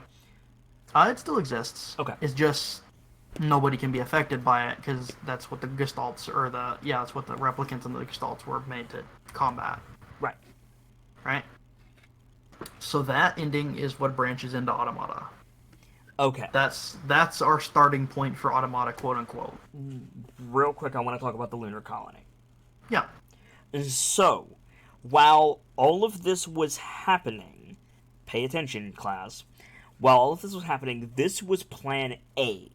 Plan B was to send a couple hundred-ish, like, humans to the moon, quickly build up a facility, and just, like, get away from the spores and the virus that way. Yep. And that is there in NieR Automata. Yes. And a lot of the androids that you see in NieR Automata are working for those guys. And that is an important distinction. When we say that's humanity good is to know. extinct, We we mean mean on Earth Earth. humanity. Earth humanity. Yes. Yeah. So, And yes, Ren, I'm Do aware of what I just said. Yeah, I know. So, do we want to take that and move into Automata. yeah? So, So, what I don't know, even after researching the Automata, is mm, how the war started. so essentially, right, is sometime between Gestalt and Automata. There, I can't quite remember what the time frame is between them. It's like a few thousand years, I think, or something crazy like that. Um, Aliens aliens came fucking to show Earth, up. Yeah. No, like, and we're completely serious. Aliens just and fucking show up. and when the aliens showed up, they brought with them machines, quote unquote machines, right? And machines are these network connected, quick adapting robots, essentially. Agent Smith. Yeah. The And Matrix. as you know, as these aliens came in, they were met with force, essentially. By the By Gestalts and yeah, the androids. yeah. Well, by the Gestalts at the time, right? I love how Or fucking. by the humans at the time, I should say. I love how Prince Ali goes, of course fucking aliens show up. Yeah, Yup. but by the humans at the time, and they're essentially just fucked. They get fucked, and the machines start taking over the Earth. And the humans on the moon are like, well, fuck, we got to do something about this. Mm-hmm. And they start the production of androids, which Specifically, are combat androids. yes, which are disposable, recreatable people that they can send in to do the big work on the planet's surface without risking what's left of humanity. And this creates Yorha. Yes, this is the start of Project Yorha. Yorha is the command structure of the android soldiers. Yeah, correct. So I have a question. yeah, She's not an android then, is she? who? The one. Oh, she is. How's that work? If you're talking about who I think you're talking about, then I can actually explain that. By all means. So This is for me, guys. This is not going to make a lot of sense to you. I'm assuming you're talking about. Yeah. Hang on. I'm talking about the one that looks like you know who. And So then I'm also wondering why the other one changed their name. But let's okay, let's do that one first. okay. I'm actually confused. Are you talking about the one that I just sent you Yes. the name of, or? Well, Okay. I'm talking about that one first, and then the other one changed their designation.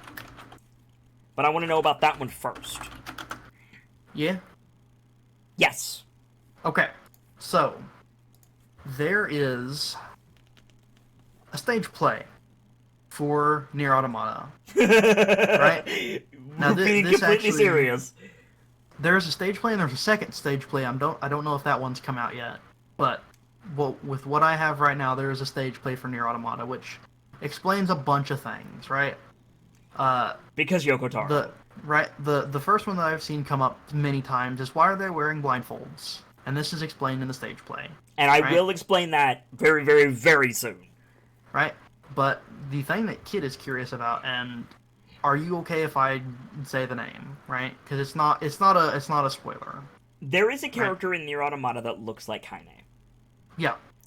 So that And it character acts like Kaine. is the main character of the stage play. And it is somewhere stated in the story that that person was created with the memories of a young girl who lived a happy life with her grandmother. Sounds like Kaine to Which me. like heavily hints to Kaine, but it's never explicitly stated. That's why I said holy shit when I googled a picture of Kaine, because she looks like this character and I saw it immediately. Yeah. Also, my headphones just disconnected, so I missed most of what was just said. But I hope you could hear me. Yes, I can hear you just fine. Okay. Good.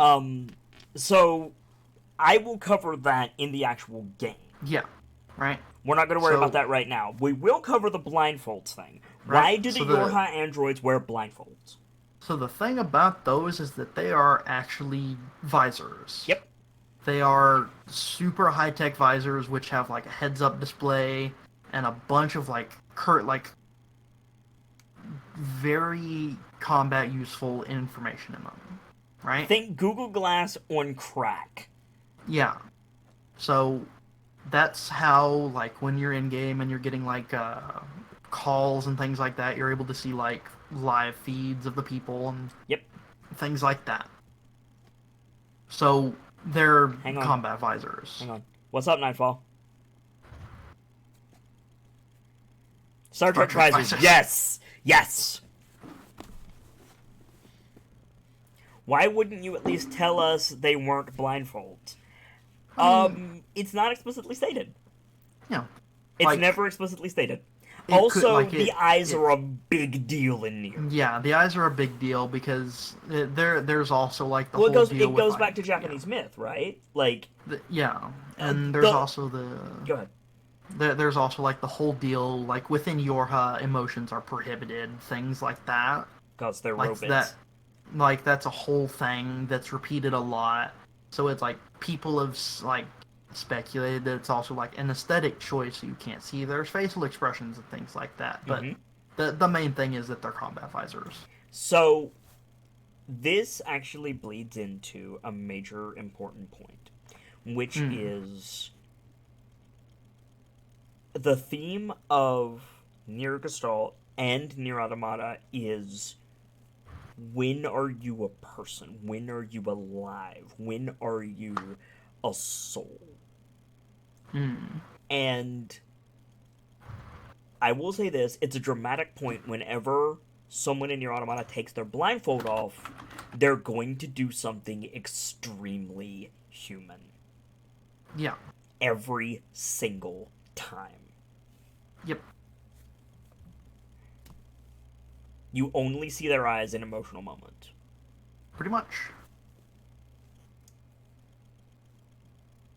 With the So exception of A2, A2. Who who but does arguably she's always like that. yeah, Like she's the most human of all of them. yeah. So, did you have any other like base questions about NieR Automata before we start talking about like The war. No. what go? Let's go to the Okay. war. Right? So the So, aliens show up, they bring machines with them, the machines start conquering the Earth. The yeah. aliens disappear. Yep. Not like they don't leave, they just vanish. Vanish. Gone. Poof. Yorha begins this war. Well, Yorha is created by the lunar colony to send androids down to the planet's surface and fight off these machines and help the people who are on the planet. Yeah. The people on the planet get fucked, Yep. but the war, because it does become a protracted war, eventually becomes the humans on the planet lose. It becomes Yorha needs to defeat the machines and essentially the aliens as well for the lunar colony to be able to get supplies back up to the lunar colony and to bring the humans back down to Earth because it's our planet. Fuck the Yeah. aliens. Yep. And that is where NieR Automata starts. You Yes. are combat unit 8 fuck me, I almost said A2. You are combat unit 2B, Yep. and in another playthrough of the same story, you are scanner unit 9S. Yep. And these two individuals. Now, I just want a yes or no to this. We'll elaborate on it in a bit. Is there something up with A2? Or, fuck me, 2B? Or is she just, by happenstance, who she is? Mm, So the answer is there's something up. Okay. I don't quite know what you're asking. So, I mean, she's the hero of time, right? Like, she is the main character. She's the Dovahkiin. Is that a matter of circumstances, or is there Oh, that's something? yeah, it's just a matter of Okay, circumstances, that's a pretty matter of much. circumstances. Okay. Felicia Red says, so why the fucking dresses? It's combat armor, and I know that sounds funny, but, like, they're robots, right? So they don't need full body padding. And in fact, it would be restrictive because they're robots. So, like, they're jumping around and they're swinging swords. It's an anime game, and in order to do that, they need to be able to move. Yep. They don't need body armor because they are body armor. Um, I mean, they do have body armor suits for more intense scenarios, but for right. common usage, yeah, Like it's body armor. yeah, The meta answer is because Yoko Taro thought that it would be cool, and it is. yes, But yeah, no, it's explained that they're they're robots and they don't need armor in the same way that we do. Prince Lee says also Platinum love their dominatrix dresses. It's a Lolita dress, not a dominatrix dress. But yeah, yes, yeah, basically. Um, so what I really want to hammer home, what I need to hammer home, what you guys need to go into this understanding is that NieR Automata is poetry. It is poetry. It is visual poetry. The points of the story make sense when you look at them like stanzas and verses in a poem. And the refrain of the poem is, am I not a person? Much the same way I have no mouth but I must scream. Like, that same thing. Like, I do all of this and yet I'm still not a person, and I know that I'm not a person, and I cannot be a person.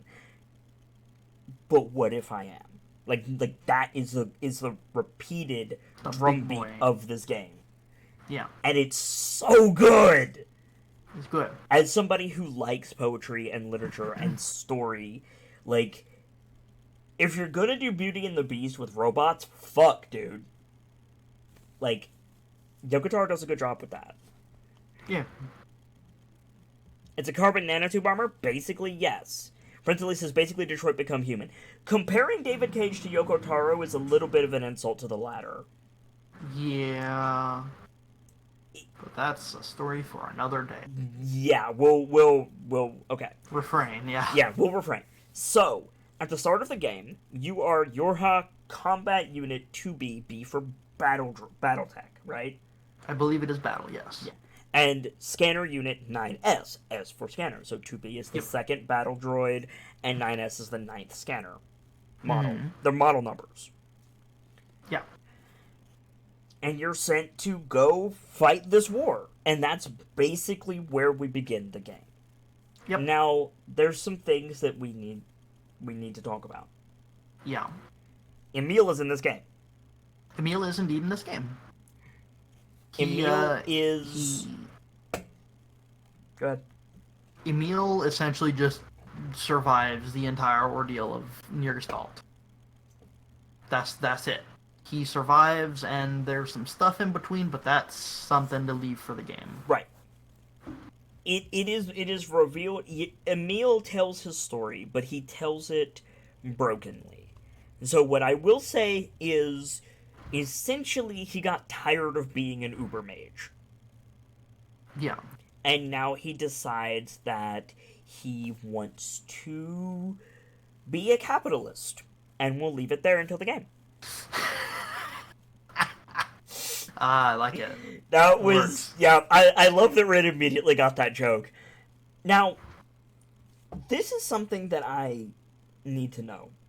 Yeah. Do the Lunar Tears do fucking anything in NieR G? No, Okay. it's a folktale. Do they The do whole of fucking the anything whole- in NieR A? Nope.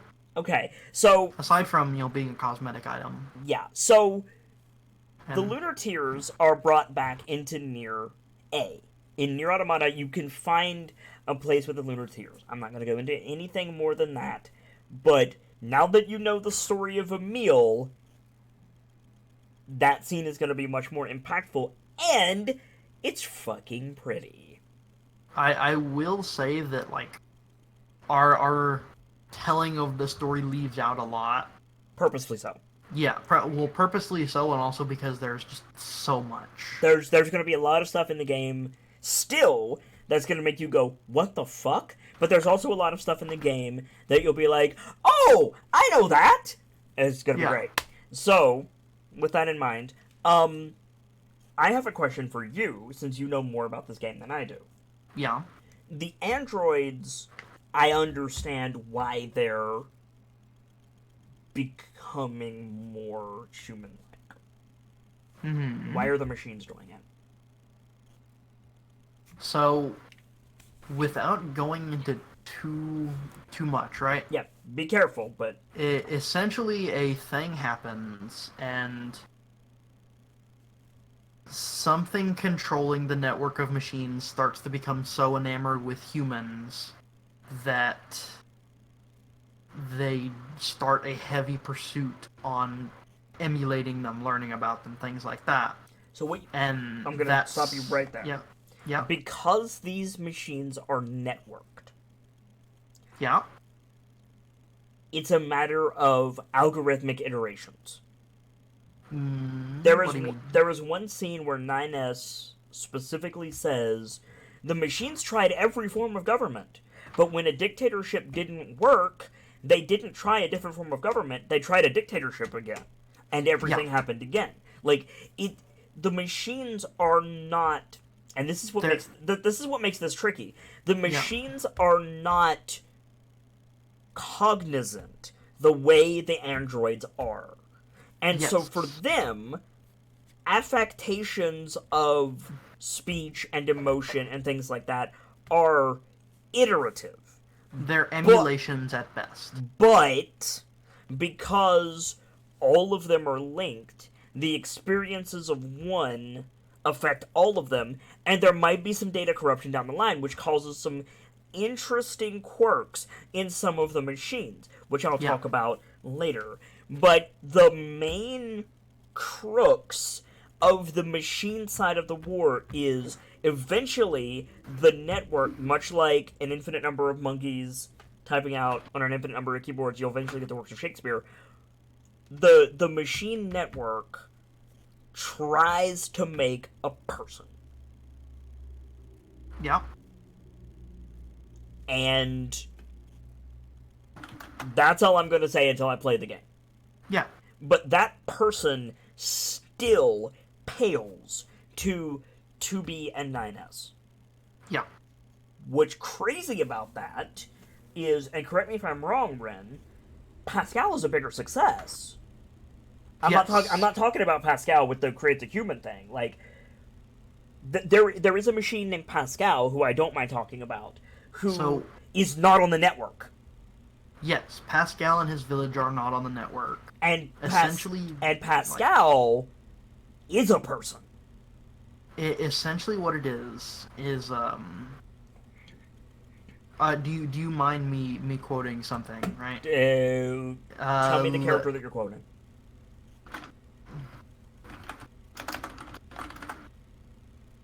If you're quoting A or E, no. okay. So the essential, right, like the essential, essential message that is pushed through seeing the machines disconnected through the network, right, is if you're part of a hive mind, you can never really be something singular. You can never be your own thing, Which is honestly a self-insert of Yoko Taro. right? So that's why, Like that is such a yeah, Mary Sue of Yoko Taro. yeah. But that's why things like Pascal and his village are able to see them be more human Mm-hmm. than the hive-minded machines because they're disconnected and able to form a self. It's very much about individualism. Yeah, like heavily, heavily. But what I find heartening about NieR Automata is it's saying it is as subtle as a brick to the head, Oh yeah, but it's saying dare to be an individual because it's beautiful and special. Yeah. which I like that message. Yoko Taro is I not dig that. subtle, but he is genuine He's he's very subtle when he wants to be, when he but wants when to it be. But but Pascal is for the not big subtle, for the big overarching message, he beats you over the head with a brick, and that's which good yeah, it's good. It's really good. because it's fucking good. So so what do we need to talk about in Uh, NieR A that we have not already? We talked about the machines. We talked about Yorha. We've talked about two. Oh, we need to talk about 2B and nines a little bit. okay. So What do we need to talk about? I'll do it. So 2B at the start of the game is she's a Jedi, Yep. following the tenets of the Jedi Order. No emotion. Do your job. Get in. Get out. Do everything that the commander says. Full stop. Yep. Nine S, like he has a nickname.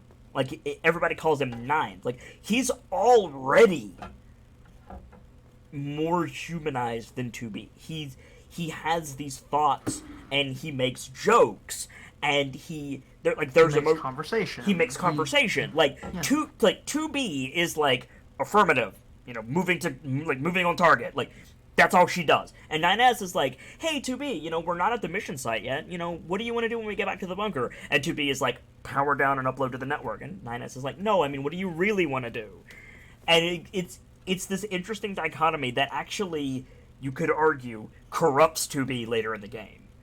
Mm.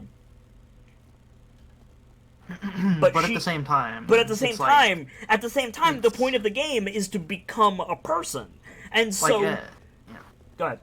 Like at the same time, it's not like Yorha is like outlawed from being people because you see things like Operator 60 who has a super cheery disposition She and has a things like that. crush.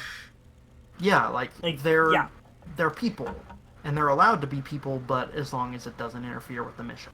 like Jedi. Yeah, But with nines, it does interfere with the mission.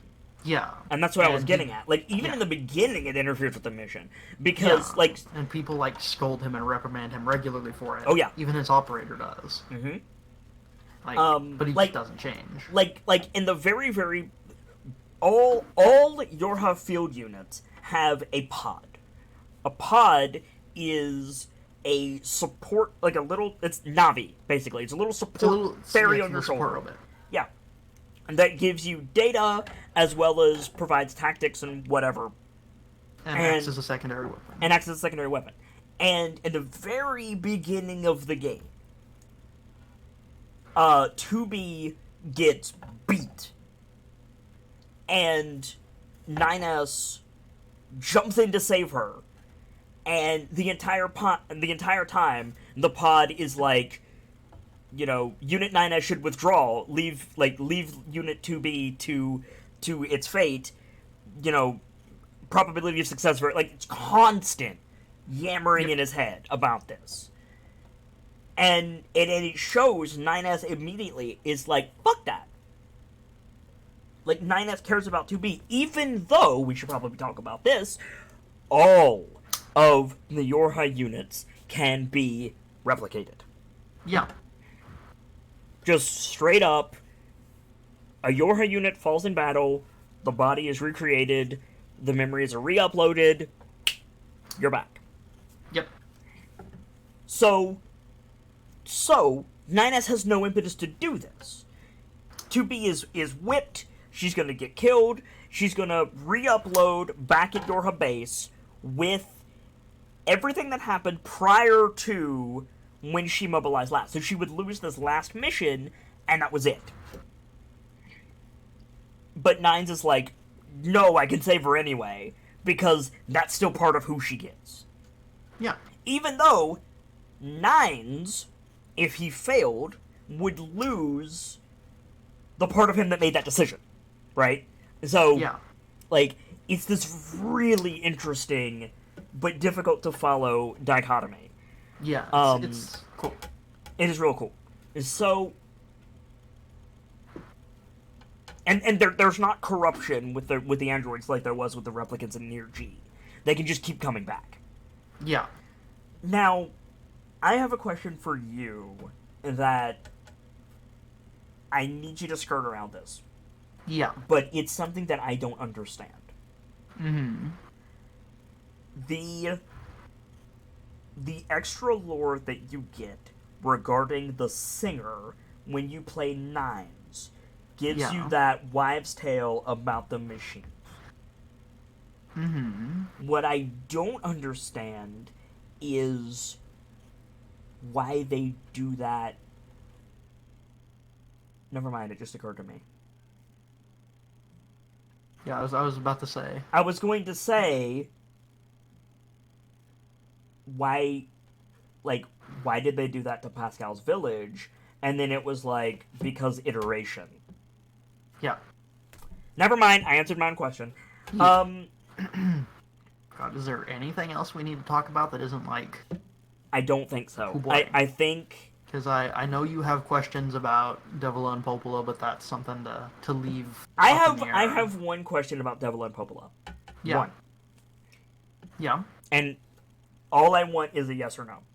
Okay. During the red alert of Path C, right? Yeah. When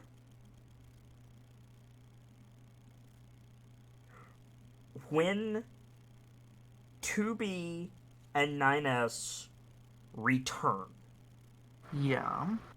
is the voice on the intercom Popola or am I crazy? It is not. Okay, that's all I needed to know. Who is the flying chick in the background? That is A2. That's That A2. that is A2. That is Kaina's android. Speculatively. Speculatively, that is Kaina's android. She has a very small part in Path A and Path B. She is a Yeah. major player in Path C and Path D. Now, there's only the four paths, right? There's a bunch of There endings, but there's only those four paths. there are three paths, Three and paths. D and three D, C and D Or are simultaneous. essentially the same ending. Right. They're simultaneous. Yeah. Okay. It's a So, choice. okay. So there will be I'm gonna do the three paths. I'm gonna do A, B, and C, or A, B, and D, depending on the ending that I choose. And If we get the other endings, great. I'm not gonna try for them, but we are yeah, gonna okay, I be was about to playing the say. game at least 3 times. I was about to say yeah, because a lot of those endings require doing a lot of really stuff I'm gonna like do yeah. yeah. I'm gonna probably gonna do ending S. It's near impossible to get them all without a guide. Yeah, and I don't care that It's much. But yeah, we're gonna do the major story stuff, and a lot of it is really interesting. But I think that will do as far as setting the stage goes for this game. yeah. Oh boy, yeah. And what a set it was. Uh, what I would like to propose is I have a set of videos, which is what I went through to get a lot of my information on NieR since it's been a minute, right? Now, be mindful; these will be spoilers. Oh yes, this is like full unadulterated spoilers for NieR and information that will more likely than not spoil you for NieR Automata. Yep.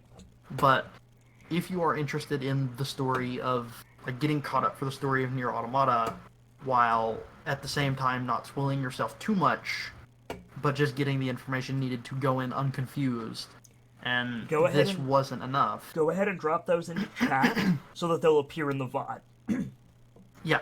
So what I will do, what I will, And credit the creator verbally as well. so this is created by one Mr. Klemps on YouTube, and what I will give a prerequisite warning for is that some of the humor is vulgar. So if you're not into that, kind of stray, but it's a very good analysis Mm. of NieR and what leads into NieR and things like that. It's quite good.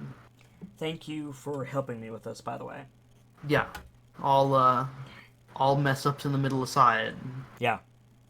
was good to get prep.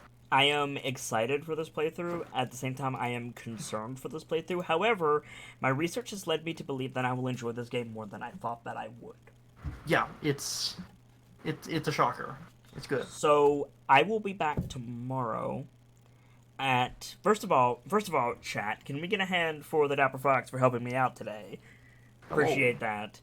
great. I will be back tomorrow at 1 p.m. EDT normal stream time for the beginning of our NieR Automata playthrough, Path A, and we will go from there. For now, I would like to open the floor to questions, as I like to do at the end of setting the stage, and we will clarify any sticking points that you guys have. Understand that the answer might be wait and see.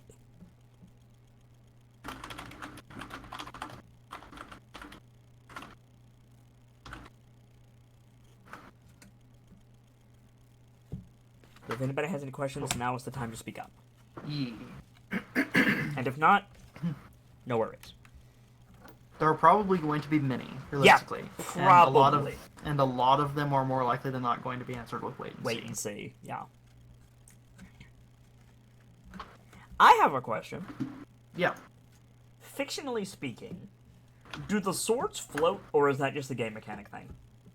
They do float. It's essentially, from what I know, it's essentially like a magnetic system. I didn't mean on their back. Oh, what do you mean? Oh, And, like do they float like? like, 2B doesn't actually touch the sword when she swings it. Oh yeah, no, they float. Okay. Yeah, straight up. Red has question. What up, Red? What up, Red?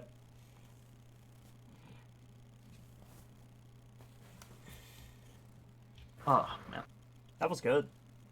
it was good. What up, Red? Nightfall also has many questions, but doesn't know how to put them into words. Nice. Oh yeah, that's yeah. Why do they have the ability to self-terminate? All right, I can answer that one. I can too. Self-destruction is essentially the last resort in case a mission goes completely up the wall. Right? They can just replicate anyway. Yeah, So they basically have a bomb strapped to their chest at all times. The black box is completely unique to your units, and it is only used in situations of complete emergency. Like I'm going to die. I might as well go down with the ship. Emergency. Like that Russian dude who called an airstrike on himself, literally. Yeah. Like, same thing.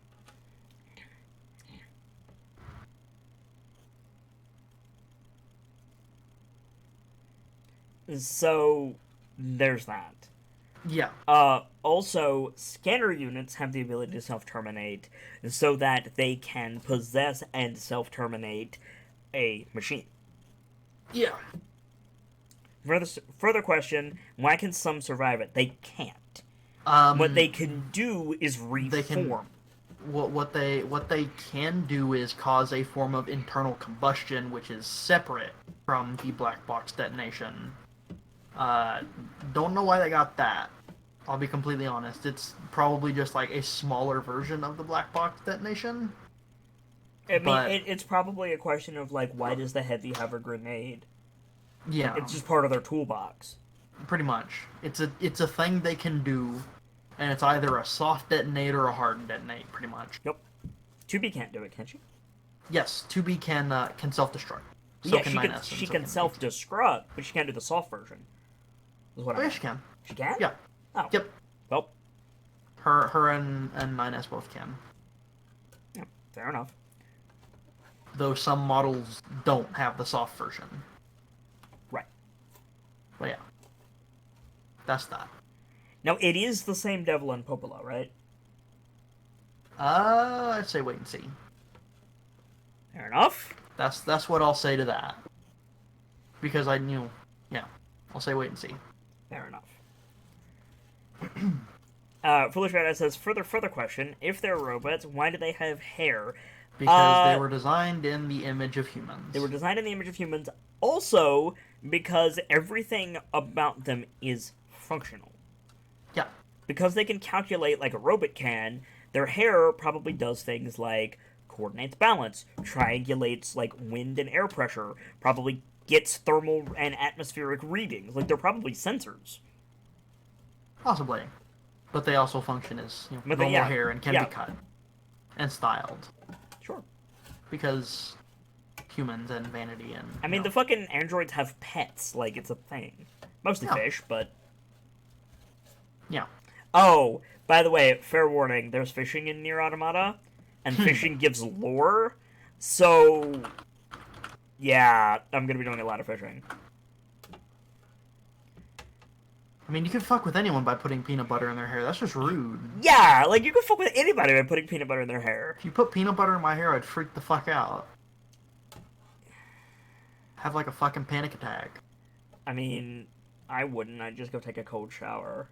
Also, a cold shower sounds really good right now. That's fair. Ugh, fuck. Okay, so I think that about wraps it up. Thank you again, Rin. I'm gonna go ahead and go do my outro, and this Yeah. has been setting the stage. This would be tactical peanut butter. I want there to be a brand called Tactical, and they make peanut butter. Nice. I want there to be a brand called Tactical that just makes general goods, right? So they could put the Tactical trademark on all kinds of stuff. That would be amazing. That would be pretty cool. So anyway, I'm gonna do my outro. Thank you guys for hanging out. Thank you, Ren, for helping me, and we will be back tomorrow with NieR Automata. I hope you enjoy it. It's a good game. If you're new around here, I'd like to take your attention for just a moment, if I may. I am the sharp-eyed Kitsune, the teller of tales and the weaver of mysteries, the masked bard. If you like story and lore and role-playing and world-building and discussions of those things, then you will be in excellent company here. And if you don't, I completely understand. What I do isn't for everyone, but I do hope that this was an informative talk show for you, and you're excited for the next. I stream every single day, normally. Mondays through Saturdays from 1 p.m. EDT until around 9 or so, give or take an hour depending on my health, the weather outside, the state of my computer, and a few other things. I wear a mask and we delve deep into the lore and the story of a given game, and I always try to add to the world in some way. Voicing the characters on the screen, building them around specific ideals, acting as a narrator or an omniscient observer, or just hanging out with you guys and discussing the lore. One of my favorite ways to spend an afternoon. You just watched not Decisive Action, you watched nothing related to the Decisive Action. You just watched Setting the Stage, a talk show that I like to do every time we need to do a big playthrough with a broader fiction to help set things up and help me put on the best show that I can. And I do hope that you enjoyed. Decisive Action, what we call any tabletop role-playing game that we play here on the channel, is currently on hiatus.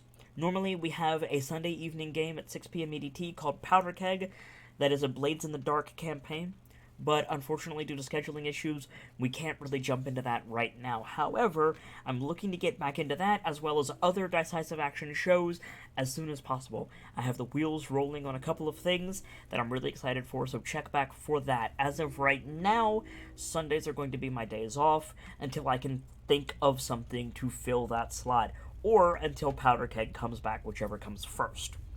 For now, it's time for me to go. But I'm going to be hosting someone. I'm always hosting someone around here. It's someone who I like, someone who I hope that you all will like, and can spread some of the love that was felt here today over on their channel. And check back, because I'm always hosting someone here, and you might find your new favorite streamer. If you want to get more out of this stream, then the social command is what you're going to want to link.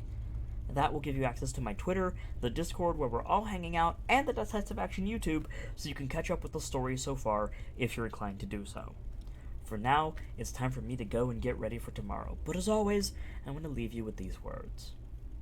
From myself and my keepers, to all of you, the regulars, the followers, the newcomers, and the lurkers, whether you're just having a seat by the fire, or you've got a running tab at the bar, remember, there's always more stories to tell. And hopefully, I'll see you all tomorrow for the start of NieR Automata and a new chapter. Good night, everyone.